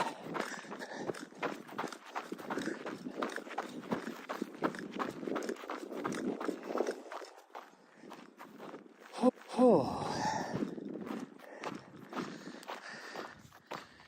I'm trying to go as fast as I can to get up on top of this ridge. Once I get on top of the ridge, I should have a signal back again. Fairly strong signal, I should say. So I just gotta get over there. I got another quarter mile or so to go.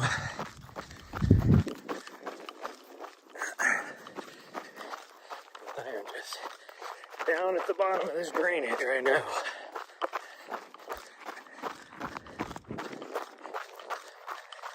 And this road dead ends into private property down here.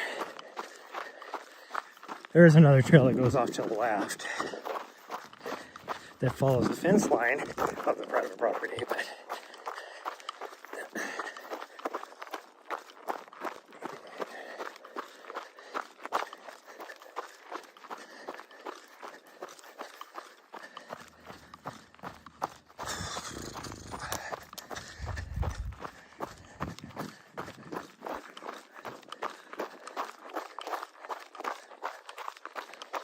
it's nice and cool down in here though. Not so much exposed to the sun. Cold air is kind of sitting down in the bottom here. Once you get on that ridge line though, it'll be different.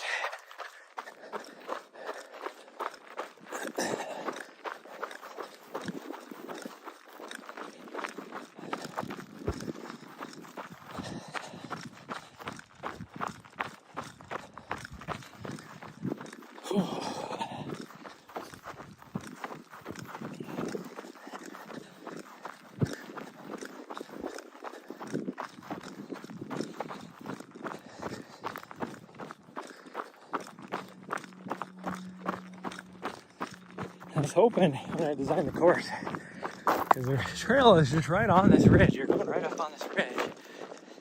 That you'd be able to see the people coming down here, and vice versa. The people that are running here would be able to look off to the right and see the people climbing the ridge.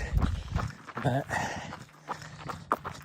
the trail is just far enough over the other side of the ridge that you can't see it.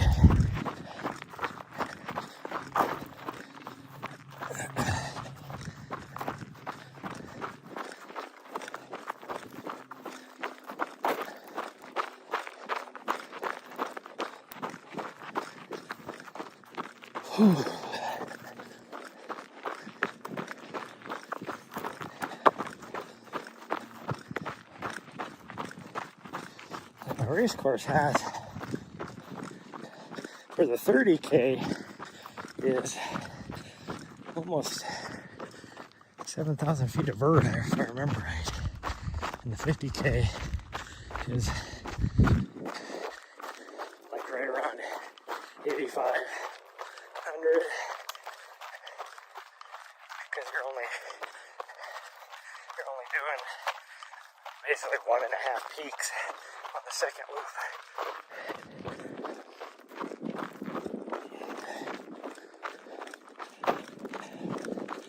But for a freaking 30K, that's a heck of some freaking vert. This is over a quarter mile. We're at a third of a mile now. I didn't think it was that far. I can see the road going up. And that was almost half a mile. So it's still not there. It's right over here, right before this big old tree.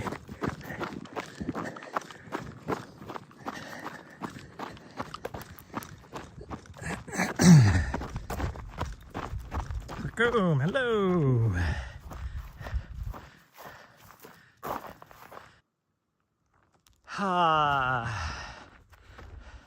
Good views for trail running? Yeah, it is. Yeah, pretty good.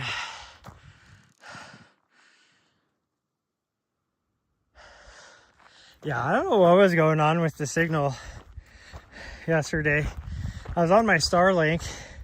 There's absolutely zero anything blocking me, but Starlink just wasn't having any of it yesterday.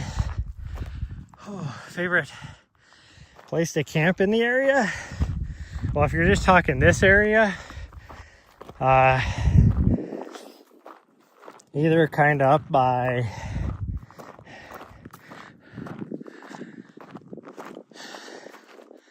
down by the gates of the mountains, wilderness, so like Beaver Creek area, or over by Elliston, south of Elliston, over by in the Spotted Dog wildlife management area. I like it over there. That's the weird thing about like Helena itself.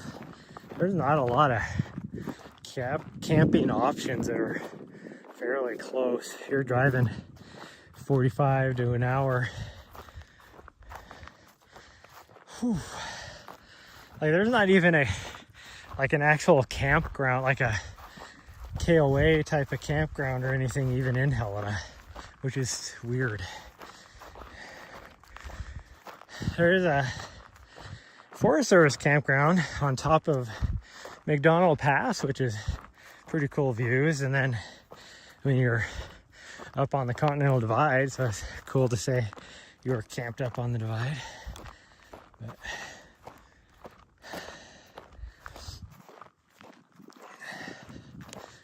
whew. I mean, you could go to Mullen Pass and all that's Forest Service land out there and find a place to camp. Not too bad up there either, but there you have to deal with cows. Tons of options for camping. Well, if you're talking Montana as a whole, oh, there's tons of areas where you can camp. But if you're comparing it to like a place like Colorado or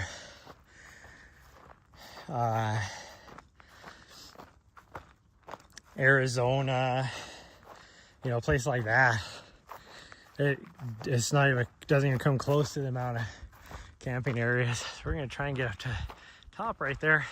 This is actually the top. This is just closer, so it looks higher.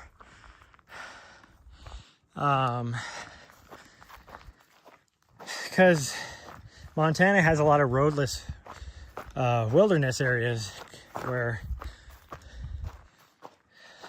places like Colorado, they have roads everywhere. Not roads that most people would want to drive down, but at least there's a road. Montana, there's nothing. So you're limited to just these short, relatively short Forest Service roads. There's not a lot of BLM in Montana, so it's just short Forest Service roads leading into these areas where there's a little bit of dispersed camping. There is a lot of actual like established Forest Service campgrounds all over the state. But then you have to pay. It can get expensive because you're paying, you know, depending if you have a like one of the passes, you know, like America the Beautiful Pass or like a military pass, any of that stuff. Usually you get half price, but otherwise it's like anywhere from $15 to $30 a night to camp at these at the established campgrounds. Dispersed camping is always free if you can find a spot. That's the problem.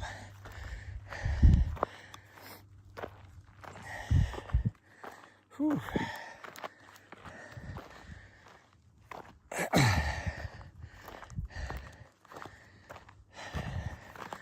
And even a lot of the dispersed camping in Montana, they're starting to crack down and close off, make it to where you have to pay them to stay at their campgrounds.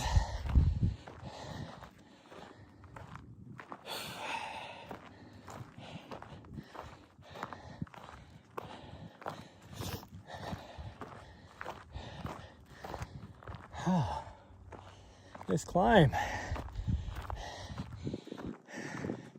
kicking my ass. We still gotta go way over there and climb up that side of the ridge. Like this is just one long ridge. We just had a 30% grade for most of it.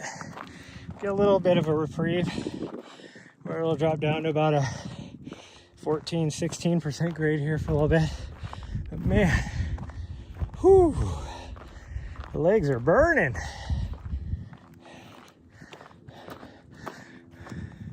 I think my glutes are activated. It'd be cheaper than that. Yeah, you would think so. Well, it's like there's a lot of places that I've been to in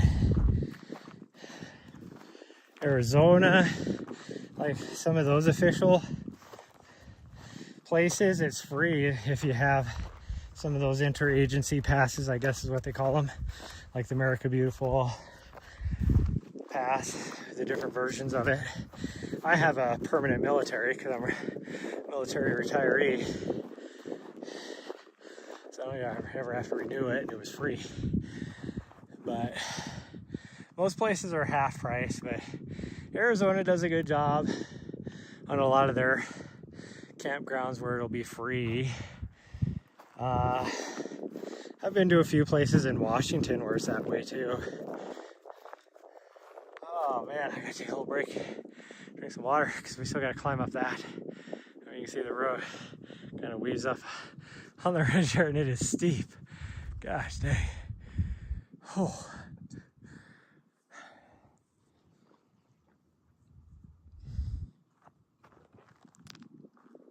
It is hazy. A little bit of clouds up there. You can barely make through the haze. I got the moon up here, just hanging out. I take a different route. I say that's what I see here since I'm in the city. Yeah. When what you're doing. Well, I don't know whose idea it was to do this hill or this mountain, but man, we just came from the top of that one, and then we ran down that way, and then we ran all the way down to the bottom down here and around. And I think we're gonna go to the top of this, drop down, go over to the lower summit, climb it, which is only gonna give us an extra 100 feet or so. And then we'll come around the front side of that, and then we'll have to backtrack this way a little bit to get onto the cut across road, and then we'll cut back over. So we're probably looking at another at least 3, maybe 4 miles. So we might get 8 miles out of this.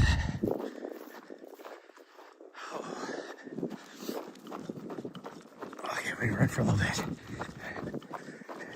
So we hit this really steep section again. This looks like it's downhill, but it's actually, watch this, it's 3% uphill. So it's bad when you're like doing stuff so steep, and then you get to like, you know, a 5% grade, and you're like, oh, this is downhill. No, it's still uphill. Oh, okay. Now we got this really steep bull crap for another half mile, it looks like. A lot of cactus out here too. Gotta be careful.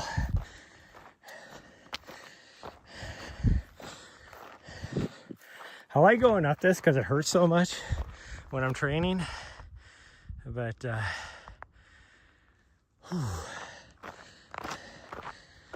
don't like coming here with my dog because there's so much cactus. I'm gonna try the parking garage thing. Change things up too close? Yeah, I wouldn't change things up. And do what is just keep doing what's working.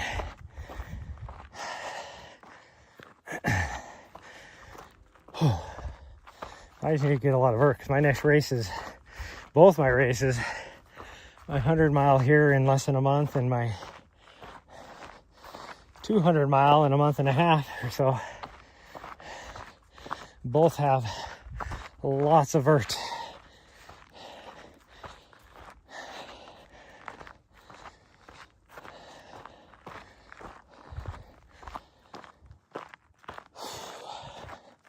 That's why today I'm not worried about speed. I'm just trying to get as much vert as I can. I mean, just after this climb, I'll be well over 2,000. So I'll probably get to about 2,500 maybe by the end, which isn't a lot. That's wouldn't be over 3,000, but that's fine.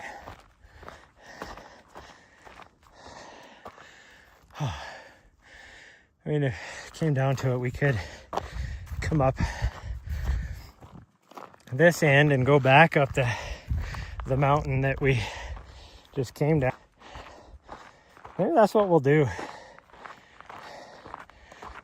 We'll skip this little summit down here, and we'll just go right back up this other mountain.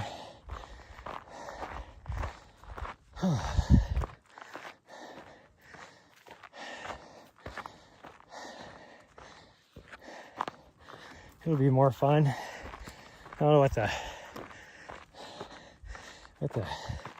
network, need a break. What the network connectivity will be like, but oh man, this is kicking my ass.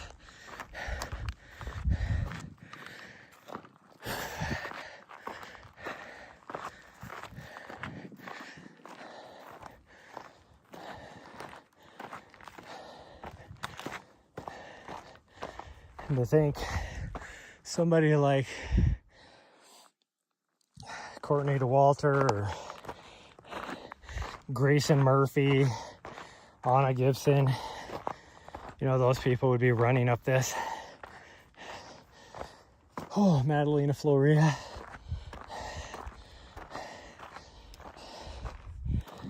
Whew. All these really awesome mountain runners. They'd be running up this. Not me. Even in my best shape, I've never been able to run up something this steep. I mean, I could run up it for 50 feet. Whew. Gosh dang. Oh.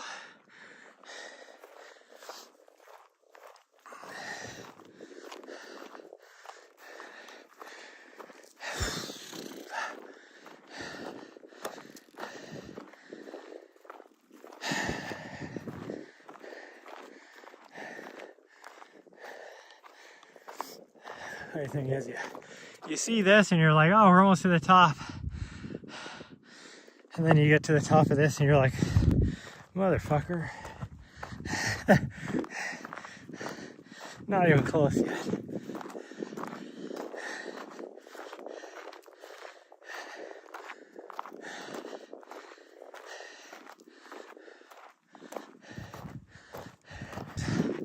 A 40% grade right here. 43% is what I'm at right now. Can almost reach forward and just touch the ground. Oh man. Whew.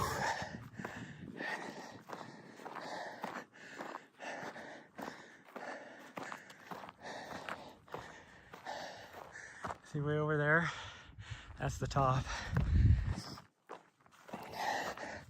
That's still a long ways away.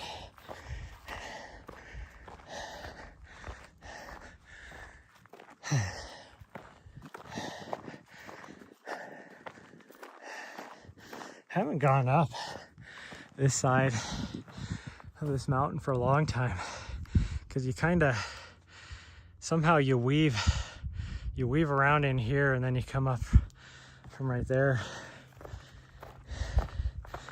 I've actually only come down it. I've never gone up it.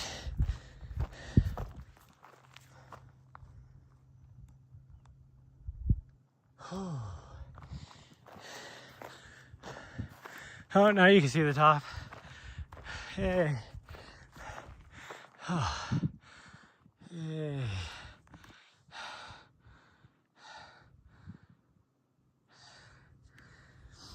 Oh, you just have to fit it in, yeah. That's what she said.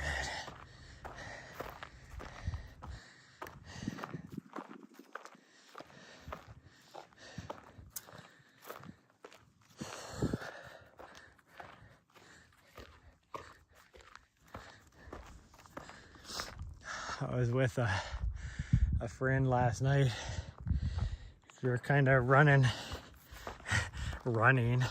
I had a huge burger in my stomach still from dinner. I didn't really run that much. But we were on a 10-mile, her and her dog, and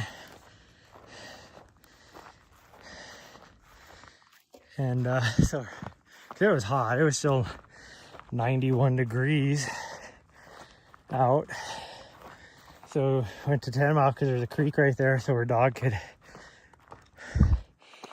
go in, splash around a bit.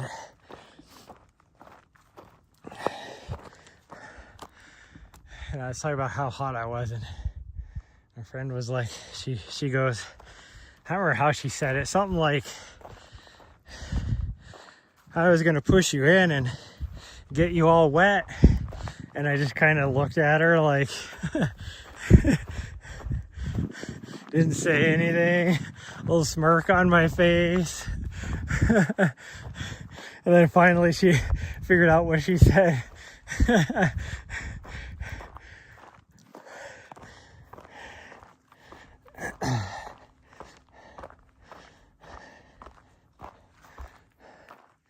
I'm such a boy. I definitely have a 8-year-old boy's maturity level, that's for sure. When it comes to things like that. Well, I guess that wouldn't be an 8-year-old. Probably, what, 13, 14-year-old. Whew.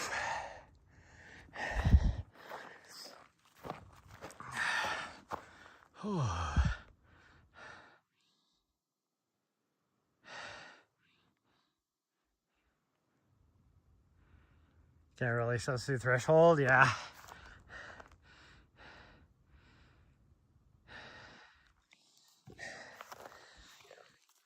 Whew.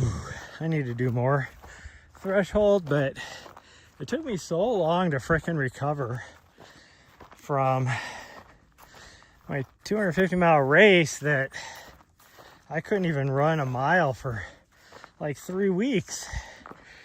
So that shortened up my training block, and then so I just never was able to do, because as a coach,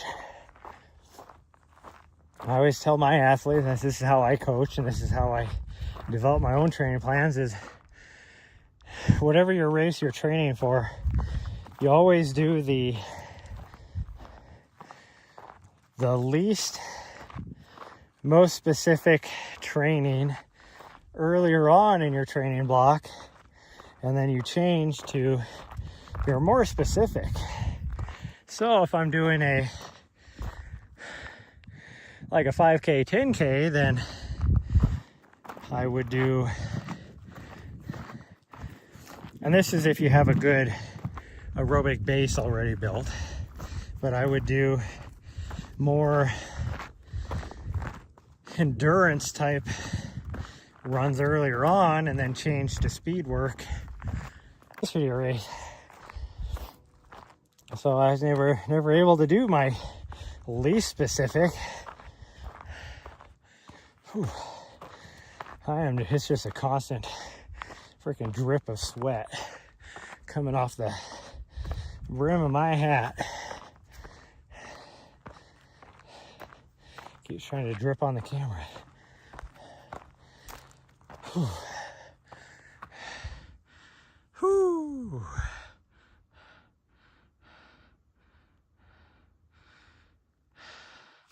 Threshold running's okay, but it could be better. Yeah. Mine has gone way downhill.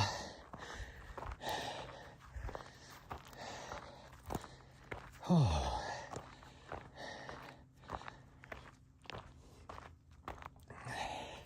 Because I haven't done any real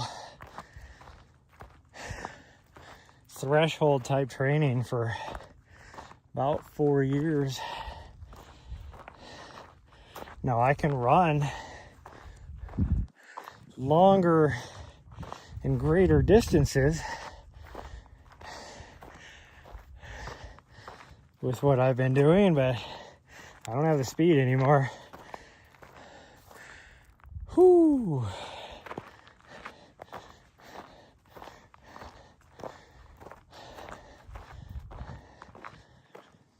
Like my 5K pace used to be around a 5:30, 5:35 per mile, and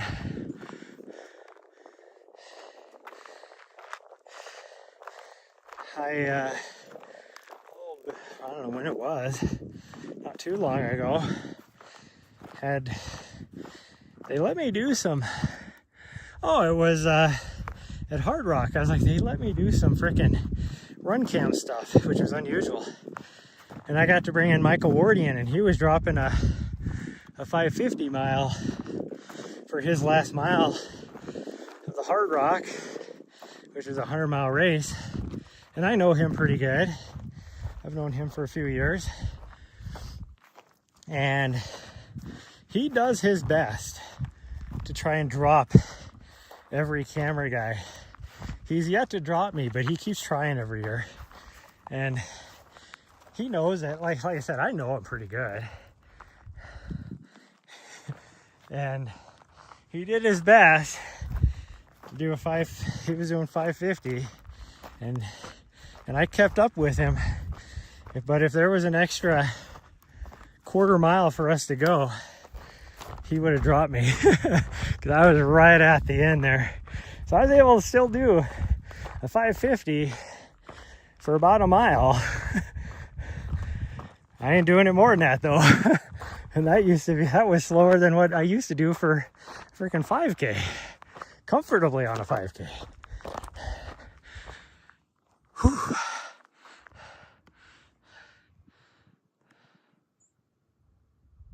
Feel like your endurance running is okay, but the sort of tempo running is weaker spot you need to work on. Yeah, well, I mean, to be honest, that's something that everybody can work on.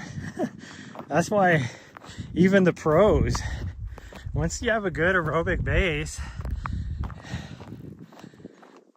that's why even the pros, that's what they're working on all the time, because it's the hardest thing to improve on, but it's also the thing where most people can make the biggest improvements.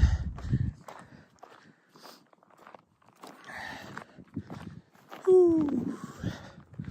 Okay, made it to the top. Oh man, now we just gotta figure out, what am I at? 2,200 feet. So we got to drop down, at least down into this saddle right here. And then my original plan was to go to the top of this little summit, drop down the other side, circle around, come back a little bit, and then take the road back. But we could like drop down here, and then the road that winds its way up is like right there. And it's a road for a little bit, and then once you get right there, you're just taking the ridge all the way back up. So we could do that instead. And that'll probably give me another, at least 500. So I'm only gonna get to maybe 2,300 feet, 2,400 feet if we do the little summit. Or if I do the big summit over here, if we could just go back on that, probably get another 600 feet maybe out of it. I don't know. I don't know, what is that? What is it from down there to the top? That's got to be about 600 feet.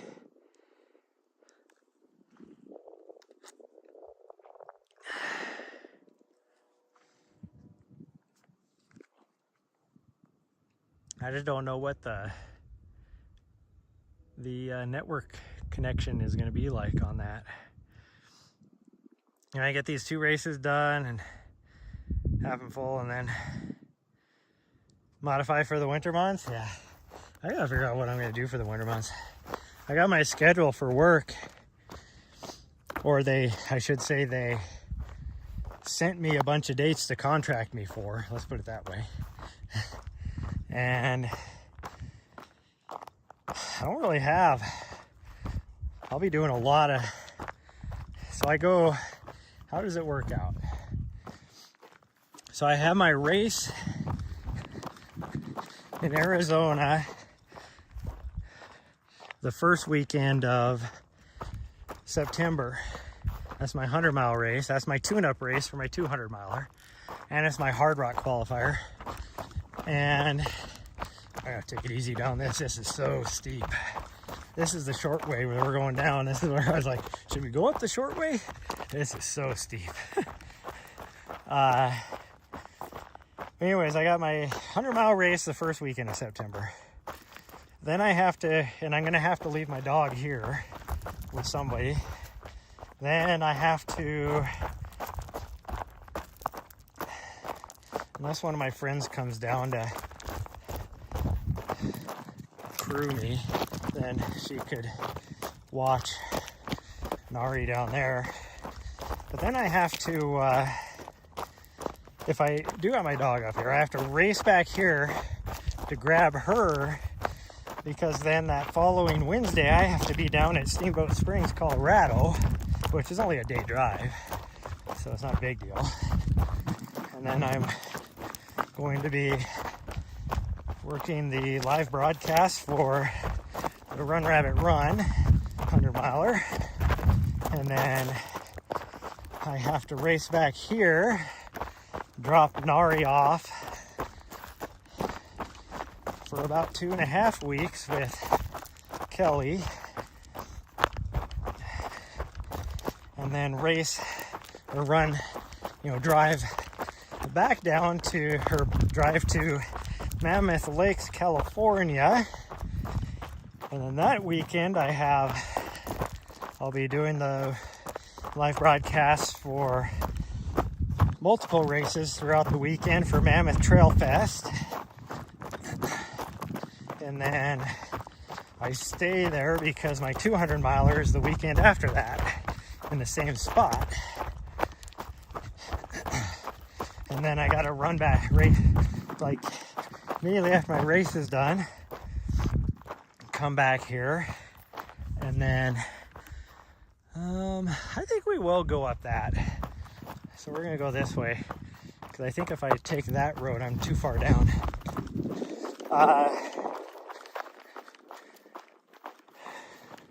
So after my 200 miler, come back here, grab my dog, and then I got to get down to Phoenix. Actually, I think I actually have a couple weeks.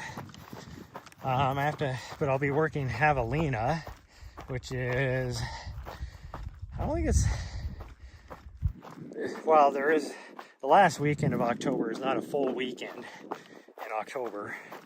So I think it's the weekend before that, like the 24th, 25th, somewhere around there, is Javelina. And then pretty much stay there 2 weeks, go back down to Tucson, stop and recheck, guys. I will trip and fall on everything.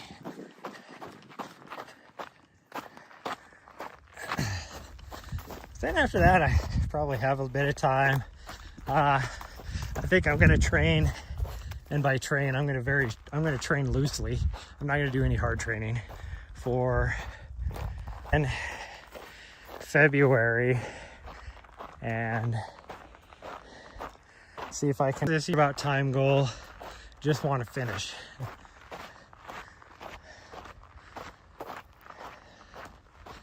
So I'll train, but I'm not gonna definitely not gonna be training hard. Maybe I'll do something to across the years, because that would be fun.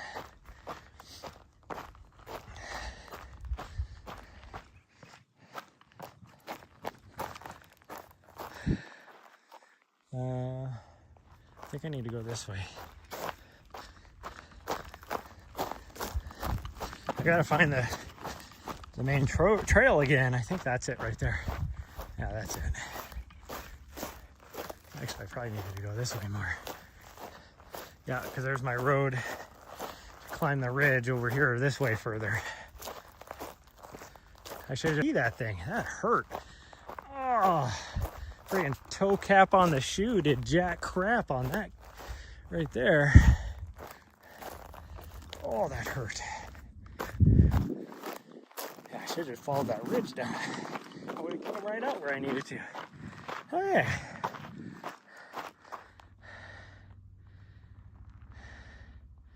You're one of those that wants to race all the time? 2 or 3 is good enough for you? I like just racing. That's the, when I first got back into running again, or when I first got into running, I guess really overall, I was running all the time and everybody was like, you must really like running. I'm like, no, I like racing. I like competing.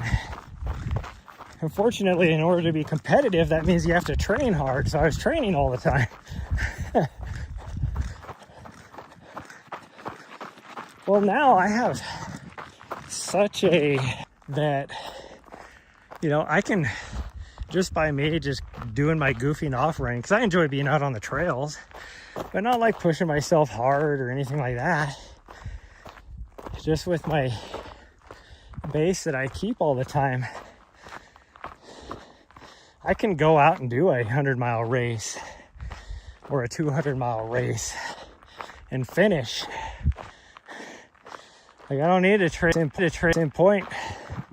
I finished Cocodona, and there's I should not have been able to finish that with the way that training block, or lack of training block, went. We're gonna go this way.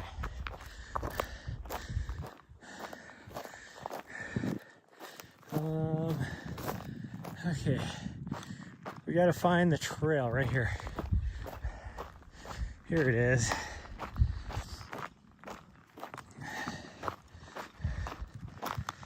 Somebody's smashing glass bottles out there.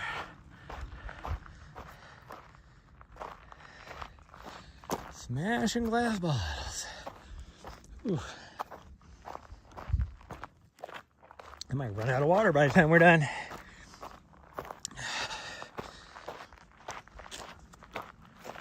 Once I get to the top, it's all downhill. I will be okay without any water. It's like, what, 2.5 miles from up there all the way back. It's not too far. Take me maybe, since it's downhill, it'll probably only take me probably 25 minutes to get all the way down. So we just gotta make it to the top. Whew.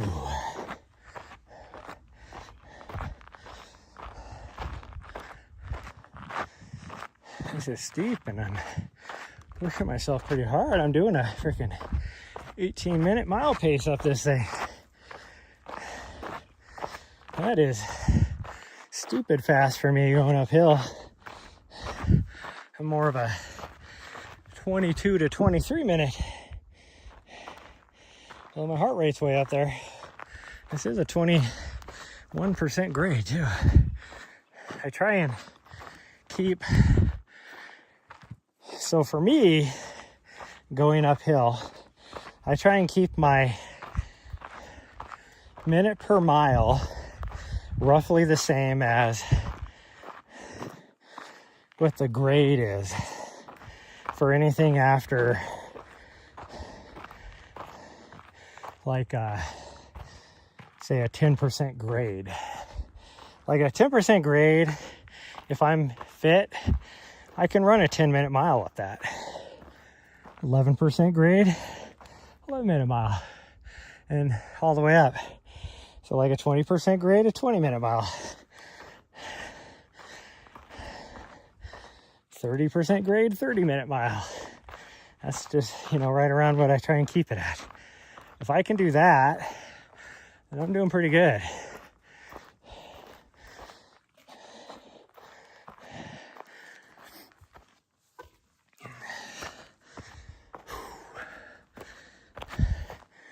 As we get even steeper.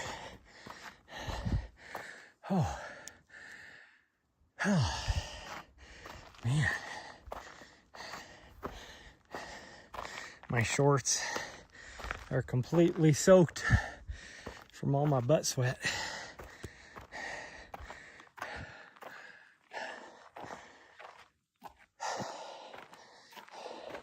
So this way I'm going up right now is not really a trail. There's a trail here because people do it, but it is definitely not an official trail. Even then, there ain't too many people that go up and down this, because it is steep. Holy cow. Like I'm putting my hand on the ground, or on the rocks anyways, as I go up this, because it is steep. I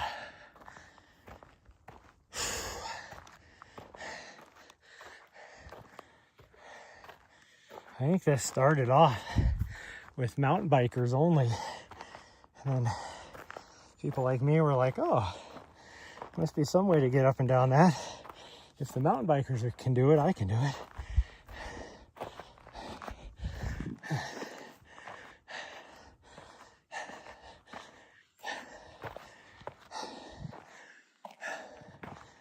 Whew.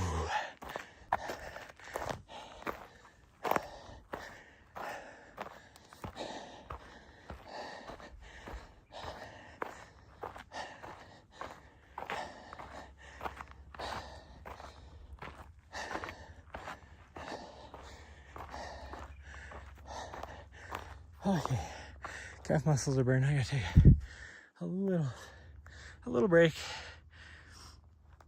Oh man.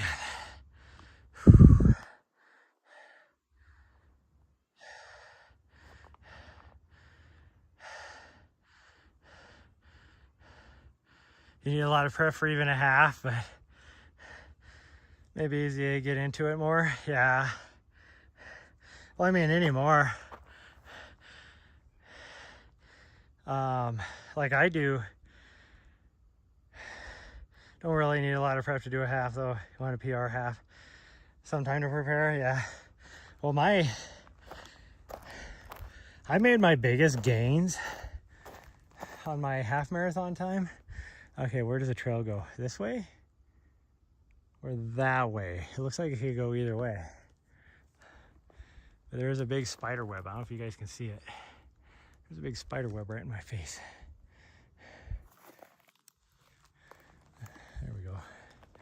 We'll just break that thing and go this way. When I was first getting into it, I decided I wanted to, and this is because I liked racing so much, but I decided I was going to do at least a half marathon every month. And there was one month towards the beginning, there was a lot of them that sounded fun, so I wanted to do them. And so I did 5 half marathons in a 4-week time period.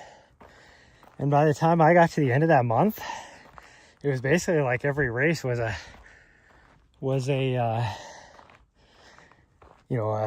tempo run, threshold run for me.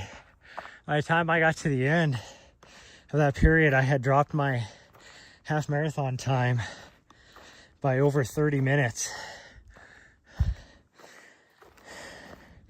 I went like from a 2:07 down to like a 1:36 in that 4-week time period, just from doing that. And then I did that year, I was doing either a marathon or a half marathon every month. I did one a month after that. And by the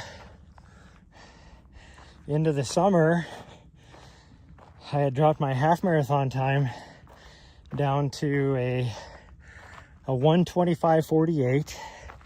I was trying to get into the New York City half, so I had to run a sub 1:25, and I just missed it.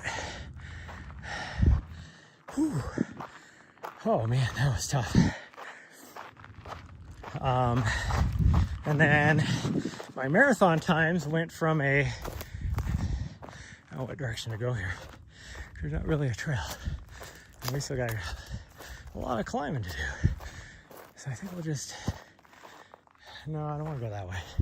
That way does not look like the right way. I think this lower is where we want to go. But my marathon times went from a 4-hour and 20 down to a 3-hour and 18. So I dropped over an hour off of my, I wonder if they had a race out here, because I saw some flagging earlier too. I dropped over an hour off my marathon time too, just by doing that. So I wasn't really training, I was just racing. But now there's this is not the right way. Oh, there's flagging right here. Just follow the flags, you dummy. They must have had a race out here, or they're getting ready to have a race. I didn't know there was any races out here though. Unless it's a bike race, maybe?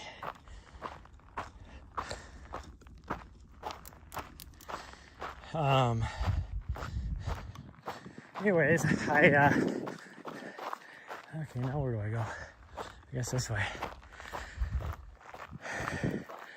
I quite often just will jump into like a road marathon just so I have a long run for my training block.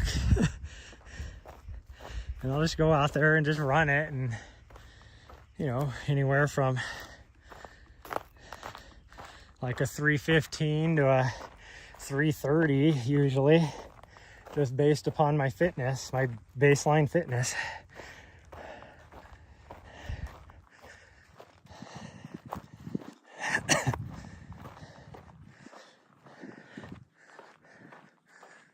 There's more flagging over here. I wonder if they had a race this last weekend. No, they should have had the course sweepers come through already. That flag is way over there. The trail goes this way. I don't know what the flagging's for.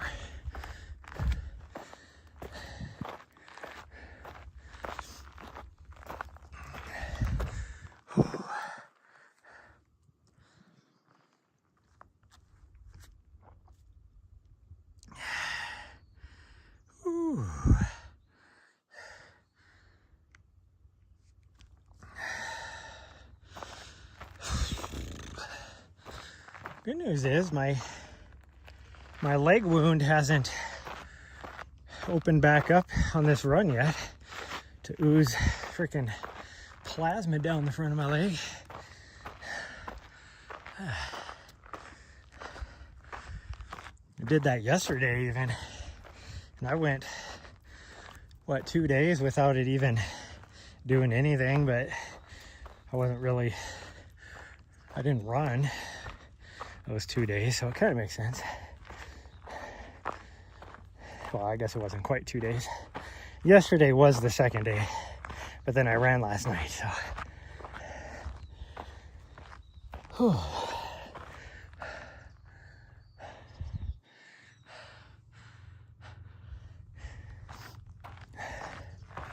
This is doing a number on my calf muscles. They are feeling this.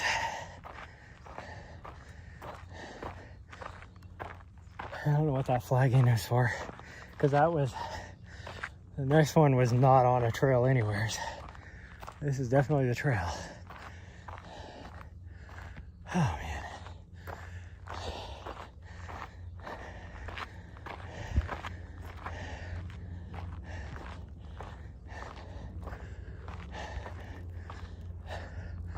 Oh, this hurts.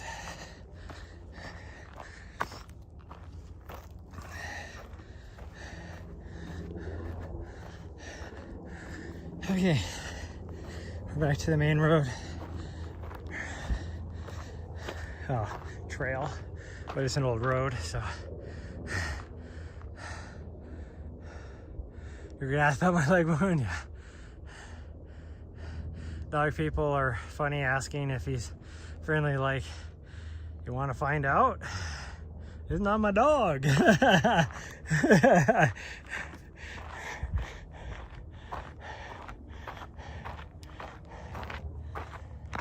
Oh.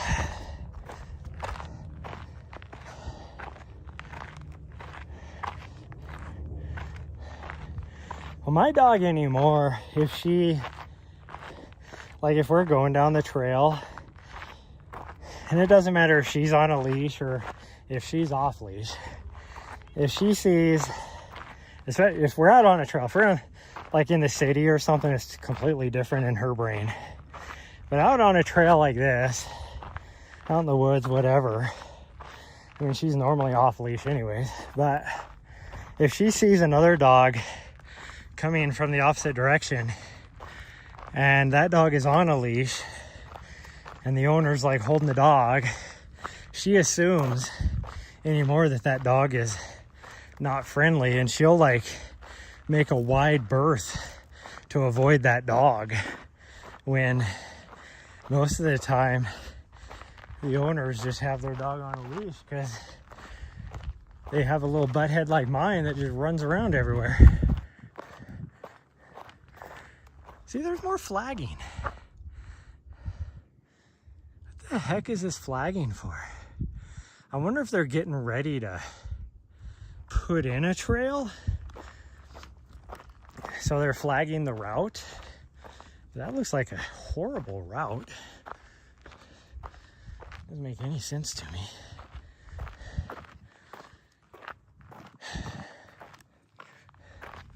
Like, why would you get rid of this? It already exists.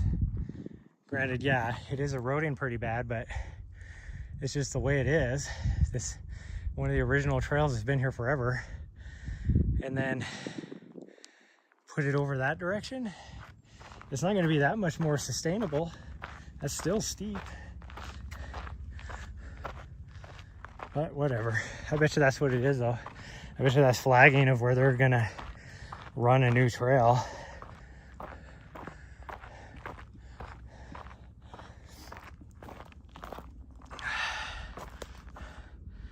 Whew. So smart, yeah. Well, we went around here the other day. I don't remember where I was at. I was somewhere.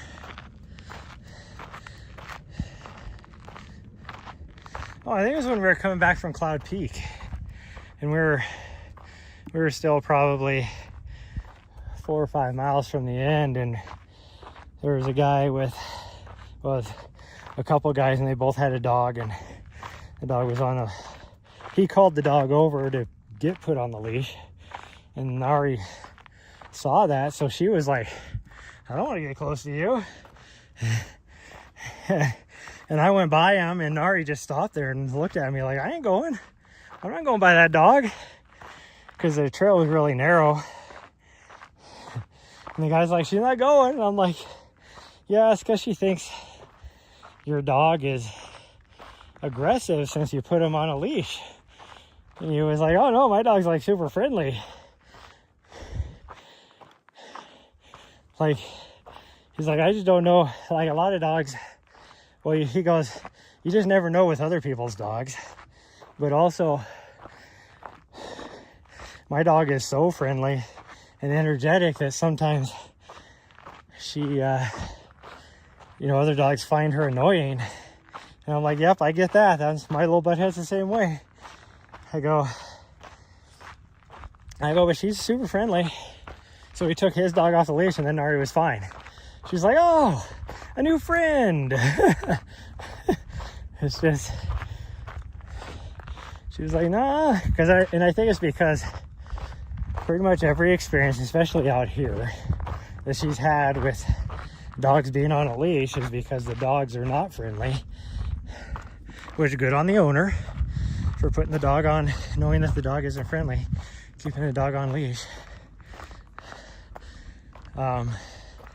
And she would, when she was young, she would just run up to every dog, didn't care if it was on a leash or not. And then the dog would like try and bite her face off. And she'd be like, what is wrong with you? I was just trying to say hi. Well, after so many altercations like that, now she's kind of put in her brain that, oh, okay, if they're on a leash, I need to stay away from them.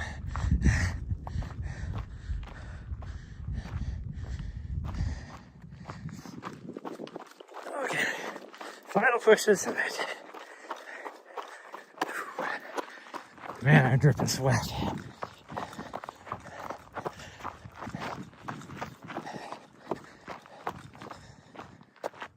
Whew. Okay, I lied. I couldn't make it to the summit. I tried. Of course, you get all the way to the top, and now I started having to connect. But coming up that ridge line, where I only had one cell tower, I was fine.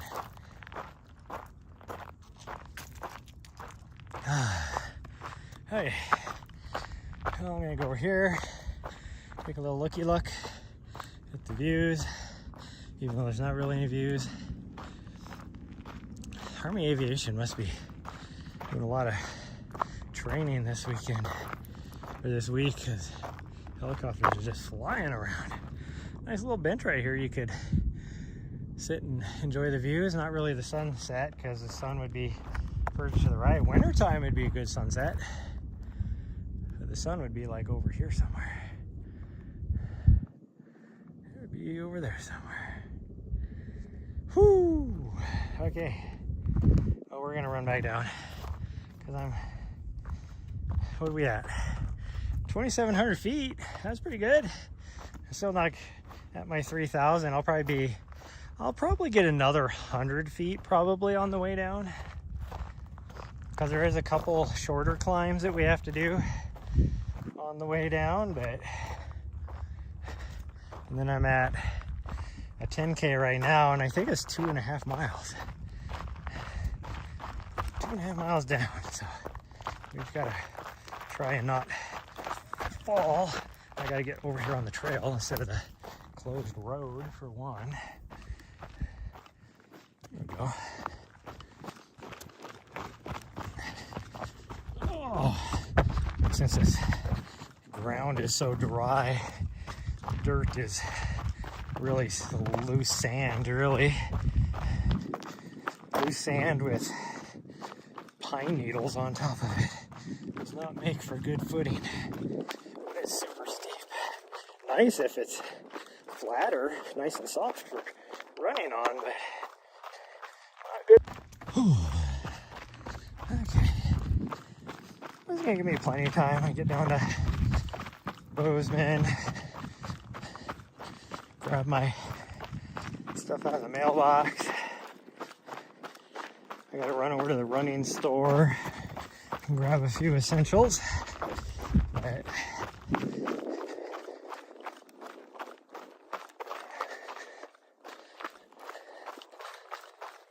ooh.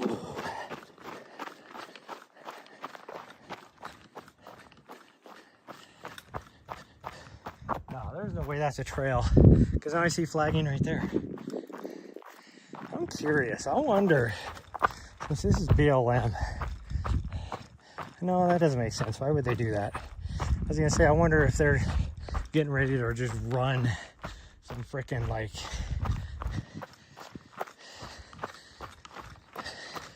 fiber optic lines or something straight over through the mountains.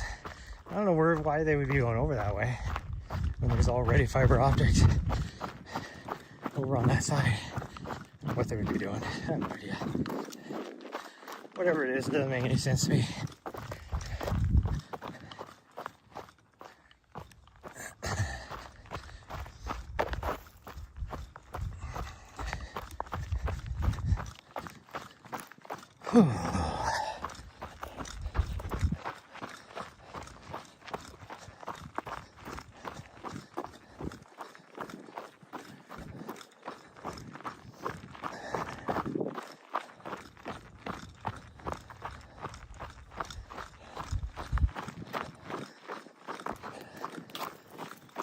Okay, my 25 minutes to get back is definitely not going to be 25 minutes.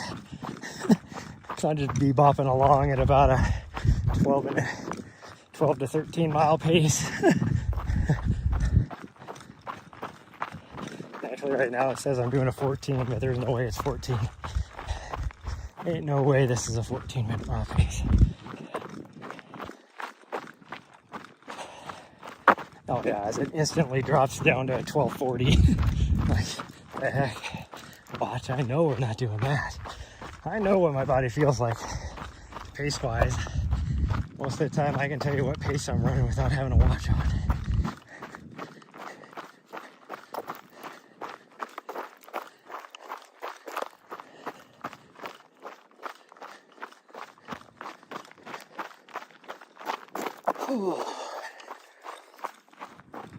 Ponderosas through here smell like butterscotch.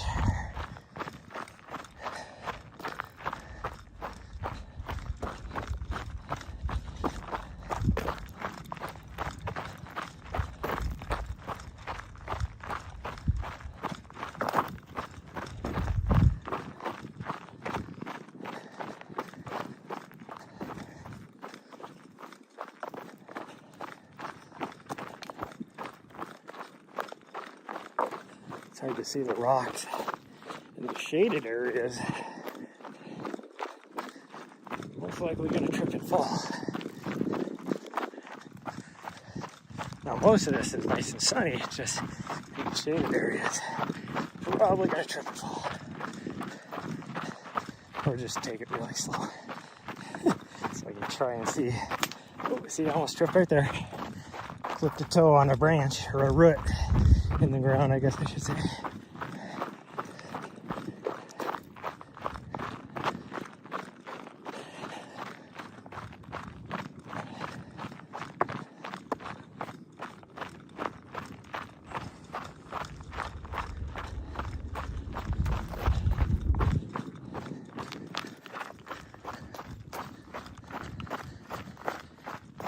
Oh. I need to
your pace less the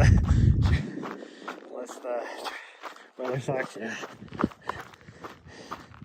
Yummers for the butterscotch, yeah. Well, funny thing is, so Mercedes, she's a pro runner for Merrill. Mercedes Siegel Gaither is her name. She on 2 years ago at Cocodona, she was doing some broadcast or some commentating for us in the studio, and she made a comment because, you know, around Flagstaff is nothing but ponderosas, and she made a comment how ponderosas smell like butterscotch, and everybody's like, what the hell are you talking about? Like, all of us are making fun of her, like, ponderosas do not smell like butterscotch.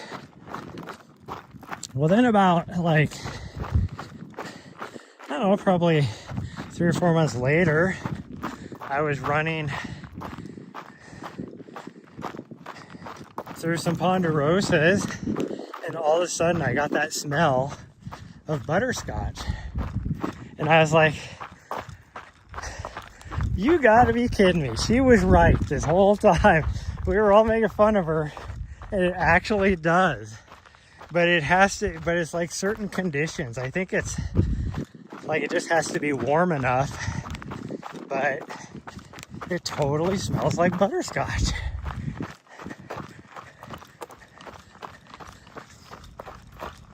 I should go to Dairy Queen and get a cone dipped in butterscotch. That was my favorite as a kid.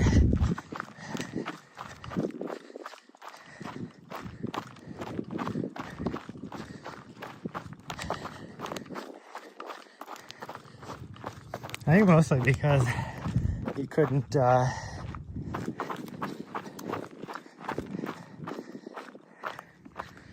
or I didn't get it very often, let's put it that way. It was like a real treat for us to get anything from any sort of fast food place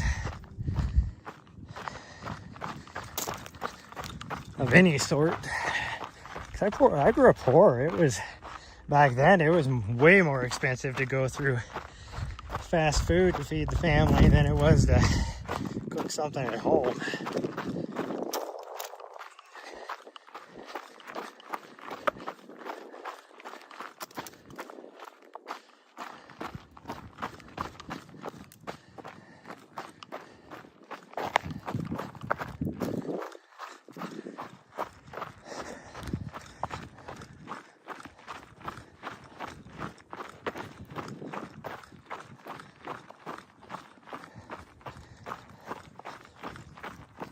People talk about living in, the one thing that just kills me anymore, people that complain about living in poverty, which there is some people that truly live paycheck to paycheck and or less than that. Like, you know, they rely on food stamps and stuff like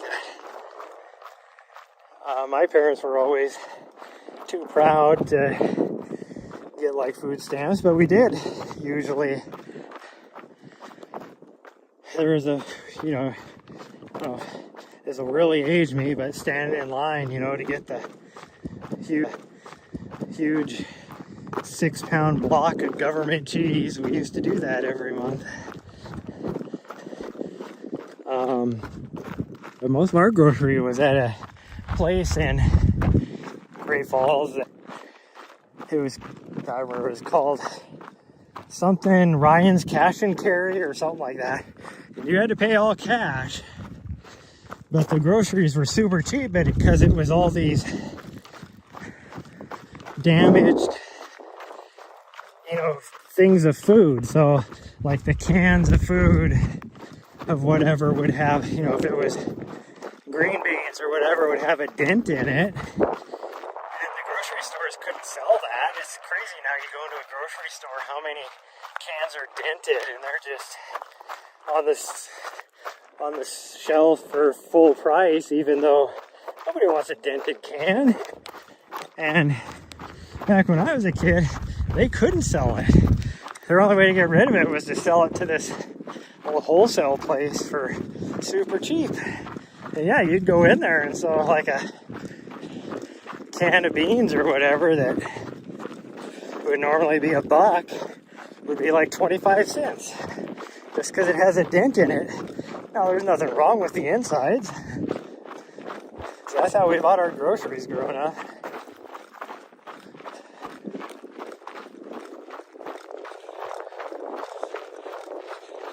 But all these people now that are like complaining about living in poverty, yet they have a, you know, brand new PS5, a big, you know, 70-inch big screen TV, like all this stuff. And it's like, you have no idea what it was like to grow up in true poverty like I did. We didn't have any of that. Our TVs, when we did get it, had to get a new TV, was like a TV that barely worked that we would get from like frickin' thrift store. And then it would, you know, you'd pay $10 for it and you'd get another year's worth of use out of it. We didn't have cable TV or anything like that. Like,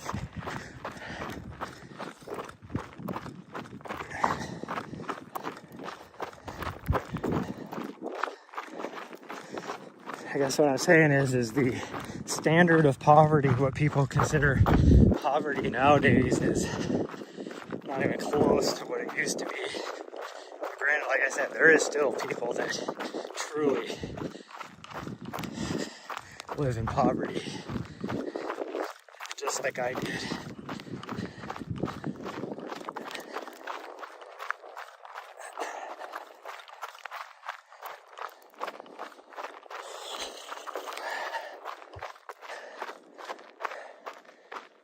Ooh, drink.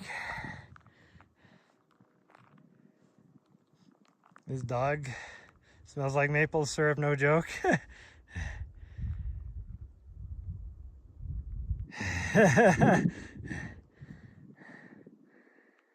Folks that say they're in poverty because they have a iPhone 8 and only a 40-inch, yeah.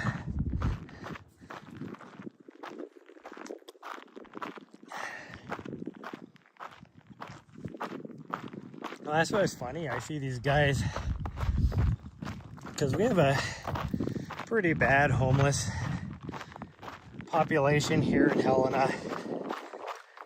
Most of them probably came from Bozeman, because Bozeman likes to just ship their homeless, get them a bus ticket and ship them to Helena to get them out of their area. But we'll see all these homeless people, and yeah, they got a better cell phone than I do.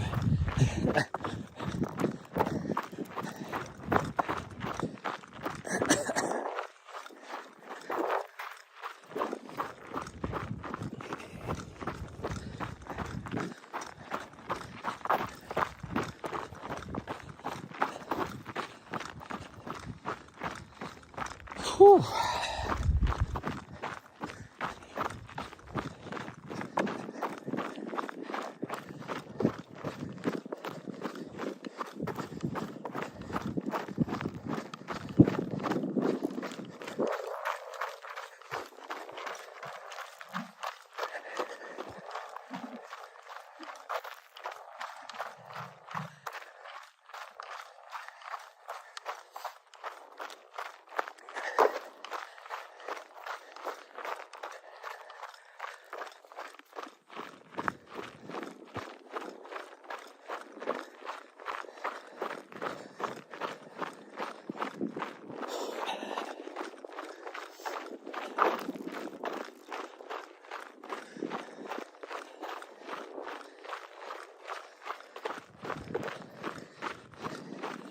And I get it. I mean, housing costs in the U.S. are just skyrocketed for no reason other than all these rich developers wanting to make more money. But, say, you know, the argument with minimum wage needs to be a lot higher. And I do think minimum wage does need to be higher. But it doesn't need to be a livable wage. And that's the discrepancy. People keep thinking that a minimum wage job needs to be a livable wage. Minimum wage was never designed to be a livable wage. Minimum wage was for these, you know, your freaking 16-year-old in high school going to get a part-time job, you know, outside of school or whatever, just to make some money, or college to, you know, to make a little bit of money. It's not for freaking a livable wage. But people want to work these jobs that do pay minimum wage. They want to work that as their career, and it's like, that's not, those jobs weren't designed to be career jobs.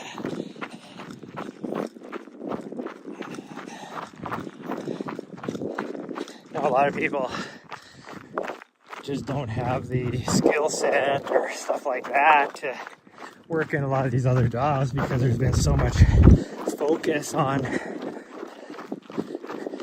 higher education in order to qualify for a job, and it's like, you don't need a higher education to do that job. You know, everything used to be OJT, and there's not growing up, but you know, 20 years ago, a job I worked, 20-year-old cousin, he just wants to be on the shop for the rest of his life before it's done. Yeah. I used to work in a place where we supplied stuff, like automotive refinishing supplies for like body shops and, you know, our auto body shops, you know, type of stuff. Most of those guys that owned those body shops, they did not want to hire. They would hire somebody off the street with no experience over somebody that just came out of a tech school to do like body shop type stuff, just because they would have to retrain them anyways to do things the way that they do them in the real world, not the way that the tech school teaches you to do it. It's like, you got, the proper way in the tech school, you know, how they say to do things. And most auto body shops, they don't do shit like that. They do things the more efficient way, because throughput is how they make their money. Otherwise, they don't get any money. And so it was easier for them to just hire somebody off the street and then train them the way they wanted how to do things, versus arguing with somebody straight out of tech school argues with you that, well, this is how we were taught how to do it in school. You have to like drill that out of them and teach them and retrain them.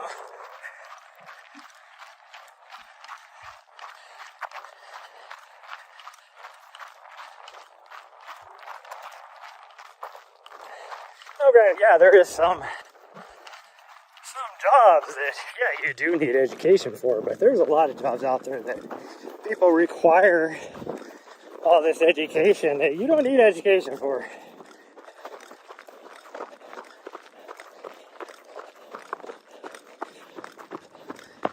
It's like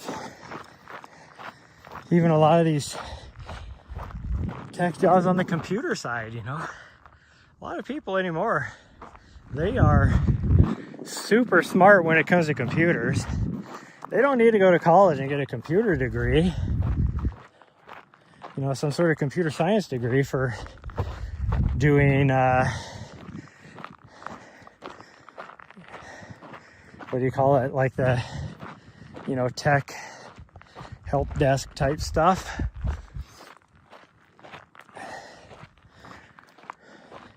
Because most of the time what you're going to do after you get that computer science degree, you're going and getting all your certifications before you can do anything anyways. Well, guess what? Somebody that's smart can go out and get those certifications without getting a computer science degree. Yeah, a lot of these people will be like, oh, you need a computer science degree to work this job. But I have the same certifications as your computer science geek. Nope, it's a requirement. Yeah, you're a fucking idiot. I would take real world experience over freaking education experience any day.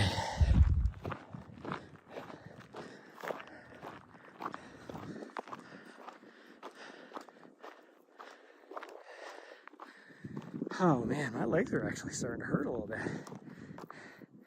You got your computer engineer 30 years ago and ended up in IT. Yeah, that's what I'm saying.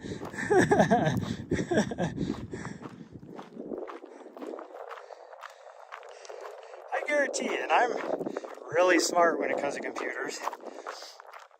My last 3 years, I was helping develop the Army's new HR program, and so I was in the back end of the databases, making sure data was being transferred over and converted properly, and we were making sure the back end was connected to the front end the way it needed to be. I mean, I was writing freaking scripts every day to test data. I mean, I know a lot of that stuff, but I guarantee you there's like 9-year-olds out there that know more about computers than I do.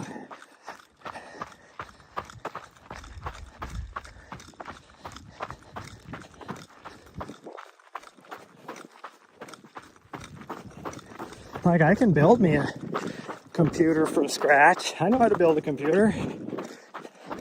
But there's that 10-year-old probably build something better when it came down to it.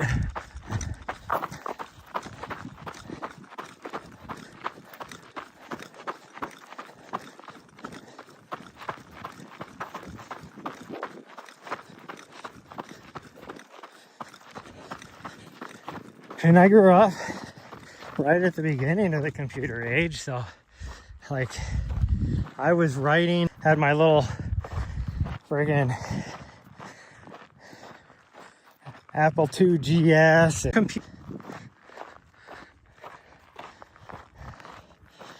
Anymore, you don't even know how to write languages.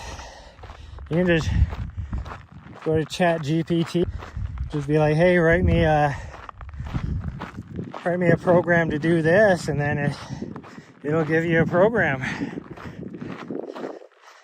Now you might have to go in there and tweak it a little bit, so you got at least know a little bit about how to do things. But for the most part, AI will write anything you want.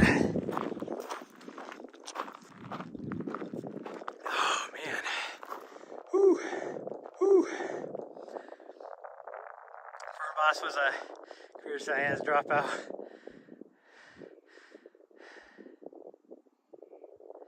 Yeah, exactly. Right? I mean, anybody can get the certs. Like, I thought about getting my certs when I got done because I know the military post over here, they're IT people. They're always looking for IT people. I was like, I'll go get a job for them. Like, most of the time, whenever I had to call the IT people over here, because I had an issue when I was stationed here, like, I knew what needed to be done. I just didn't have the permissions to do it. So then you call them up. You're like, hey, here's the issue I'm having. I just need you to go in and do this. And then they'd be like, oh, nope, I'm the expert here. And they'd be like, did you try shutting it down and powering it back up after 30 seconds? Did you try, they go through their whole thing because that's what you have to do at the help desk. You have to start off at the basics, even though, like, no, I'm telling you, I know what you need to do. And then 3 hours later, finally, they're doing exactly what you told them they needed to do, and then you fix the problem. It's like, you need to give me the permissions to do it. Like when I was in the medical unit over here, because we were all on our own, for the most part, we were all on our own network. We had our own switch. And so everything on my side of the firewall, I had the admin rights to be able to do anything I needed to do. And it was nice. I didn't have to worry about them having to do anything. About the only thing I'd have to have them do is re-image my computers sometimes. All my stuff came from Medcom back in DC area, and so every life cycle replacement, every like 5 years, I'd get new laptops, which is like 25 laptops, and then I'd have to take them over there to get imaged. And they hated me, so I just walk in with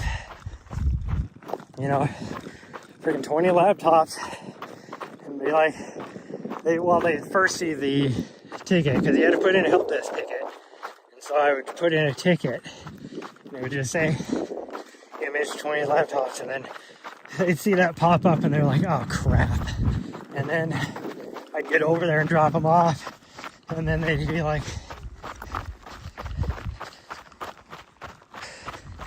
just because they have to justify their time, they would have to go in. And eventually, because I understand, so I would go in and I would do it for them. Instead of just doing one help ticket to say, image 20 laptops, I would do a help ticket for each laptop, because they have to justify their time. And I would but I'd have to go in and so I'd have to open up each laptop, get the serial number on each one, and put it in the help ticket.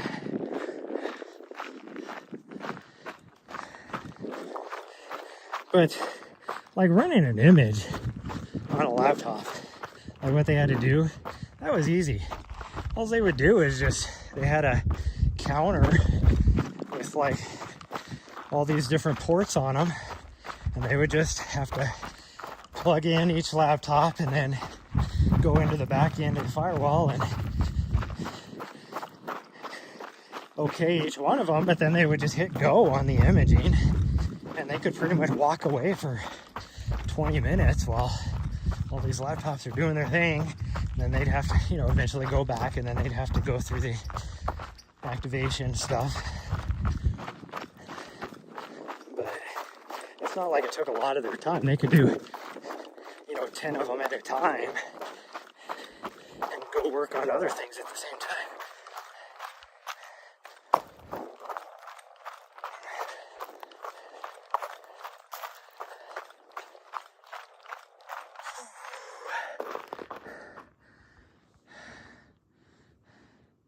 You can do scripts, but that's about it.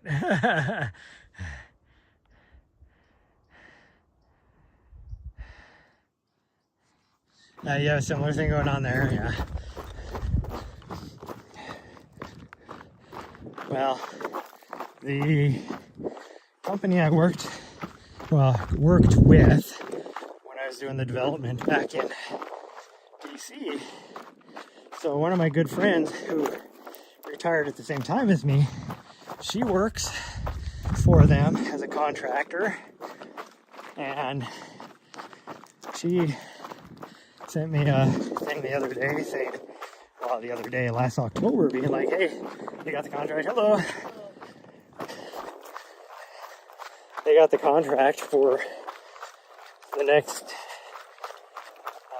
increment or whatever release. And because release 4 is the next release coming out. And she was like, hey, they got the contract. They need to hire on some part-time people. And they asked me to reach out to you. So I was like, replied back. And I'm like, well, I don't really want to do it, but like if I can only do like 4 hours a day and still be able to, you know, work my schedule to where I can do the videography thing, I have no problem doing it. I could use the extra money. Not thinking that and being fully remote, not thinking they would agree to the terms. And then she messaged back like a couple days later, and she was like, yeah, they said they're okay with that. So she goes, just send me your resume and cover letter, and I'll forward it to them. So I did that.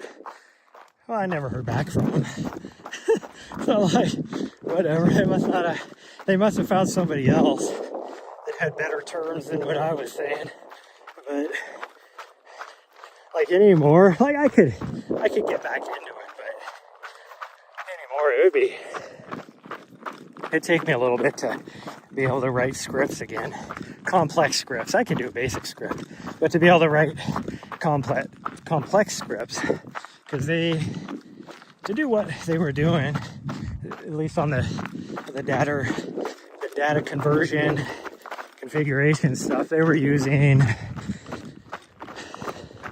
don't remember what program it was, but you were writing SQL scripts.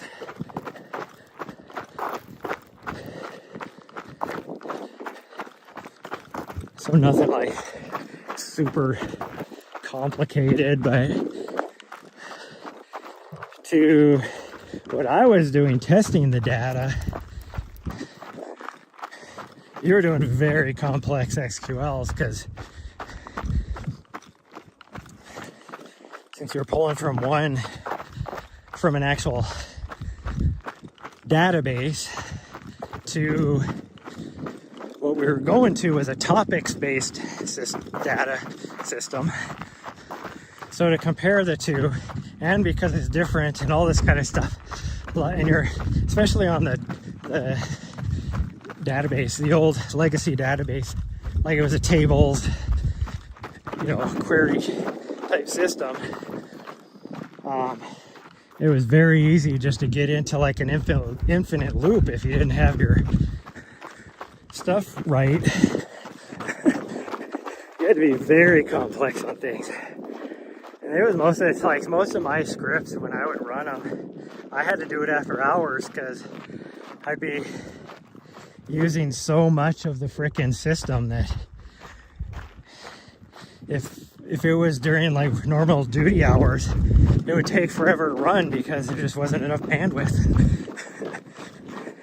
So you'd usually see the only people that were working late at night was me and a guy from the Army Reserve that was my counterpart, and then usually like 2 guys from PMO, the Program Management Office, and we're all running tests with our complex scripts. We were the only people working at like 8 o'clock at night, because it was the only time we could get our scripts to run. And it sucked, because sometimes then you'd finally spit out an answer and you're like, well, that doesn't look right. So you have to go back in and figure out what you did wrong in your script. Oh. Yeah, Verona does 8 to 10. Yeah, nice. Then you do the deployment.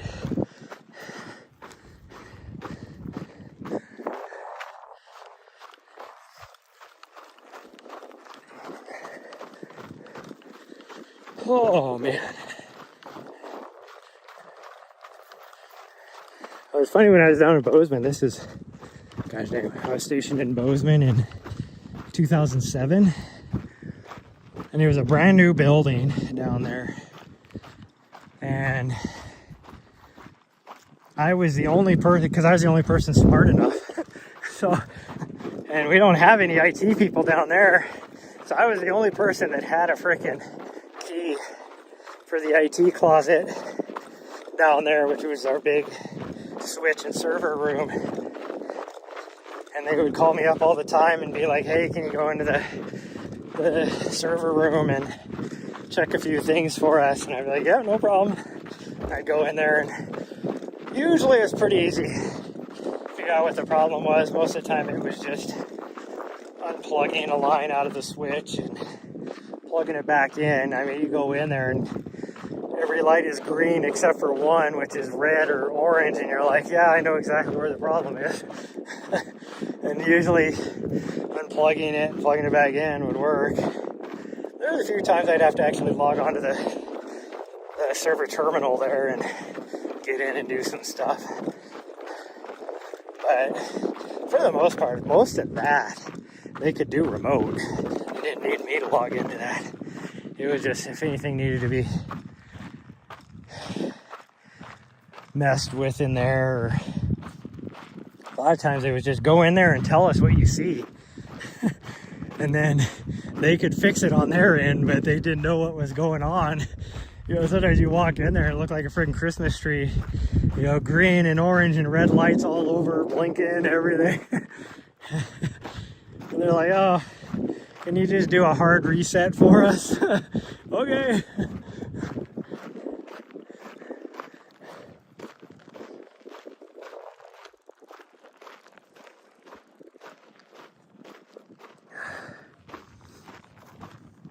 Whew.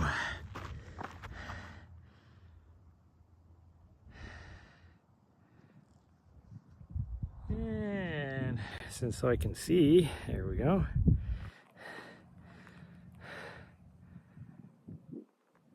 Sounds familiar. Let's pick it up here now that the semester is starting. New facility.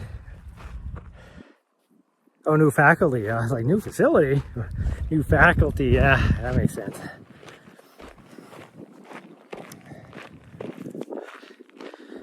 Almost 9 miles. That's further than I thought we were going to get. Pretty good.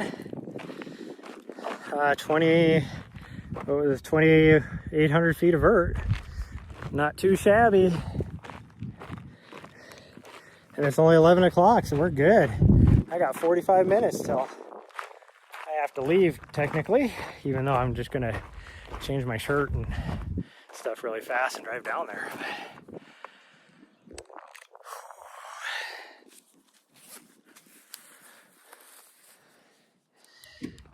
There we go. Did buy myself a little sandwich because I figured I probably was not, I was gonna need something quick.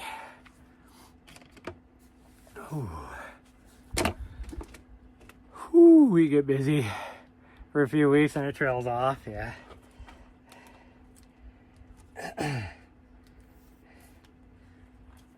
Oh man. It's kind of weird that I feel my legs should not hurt this bad for only doing 9 miles, but I was feeling it towards the end. I mean, it's still not bad at all, but definitely feeling it. Whoo, shirt is sweaty.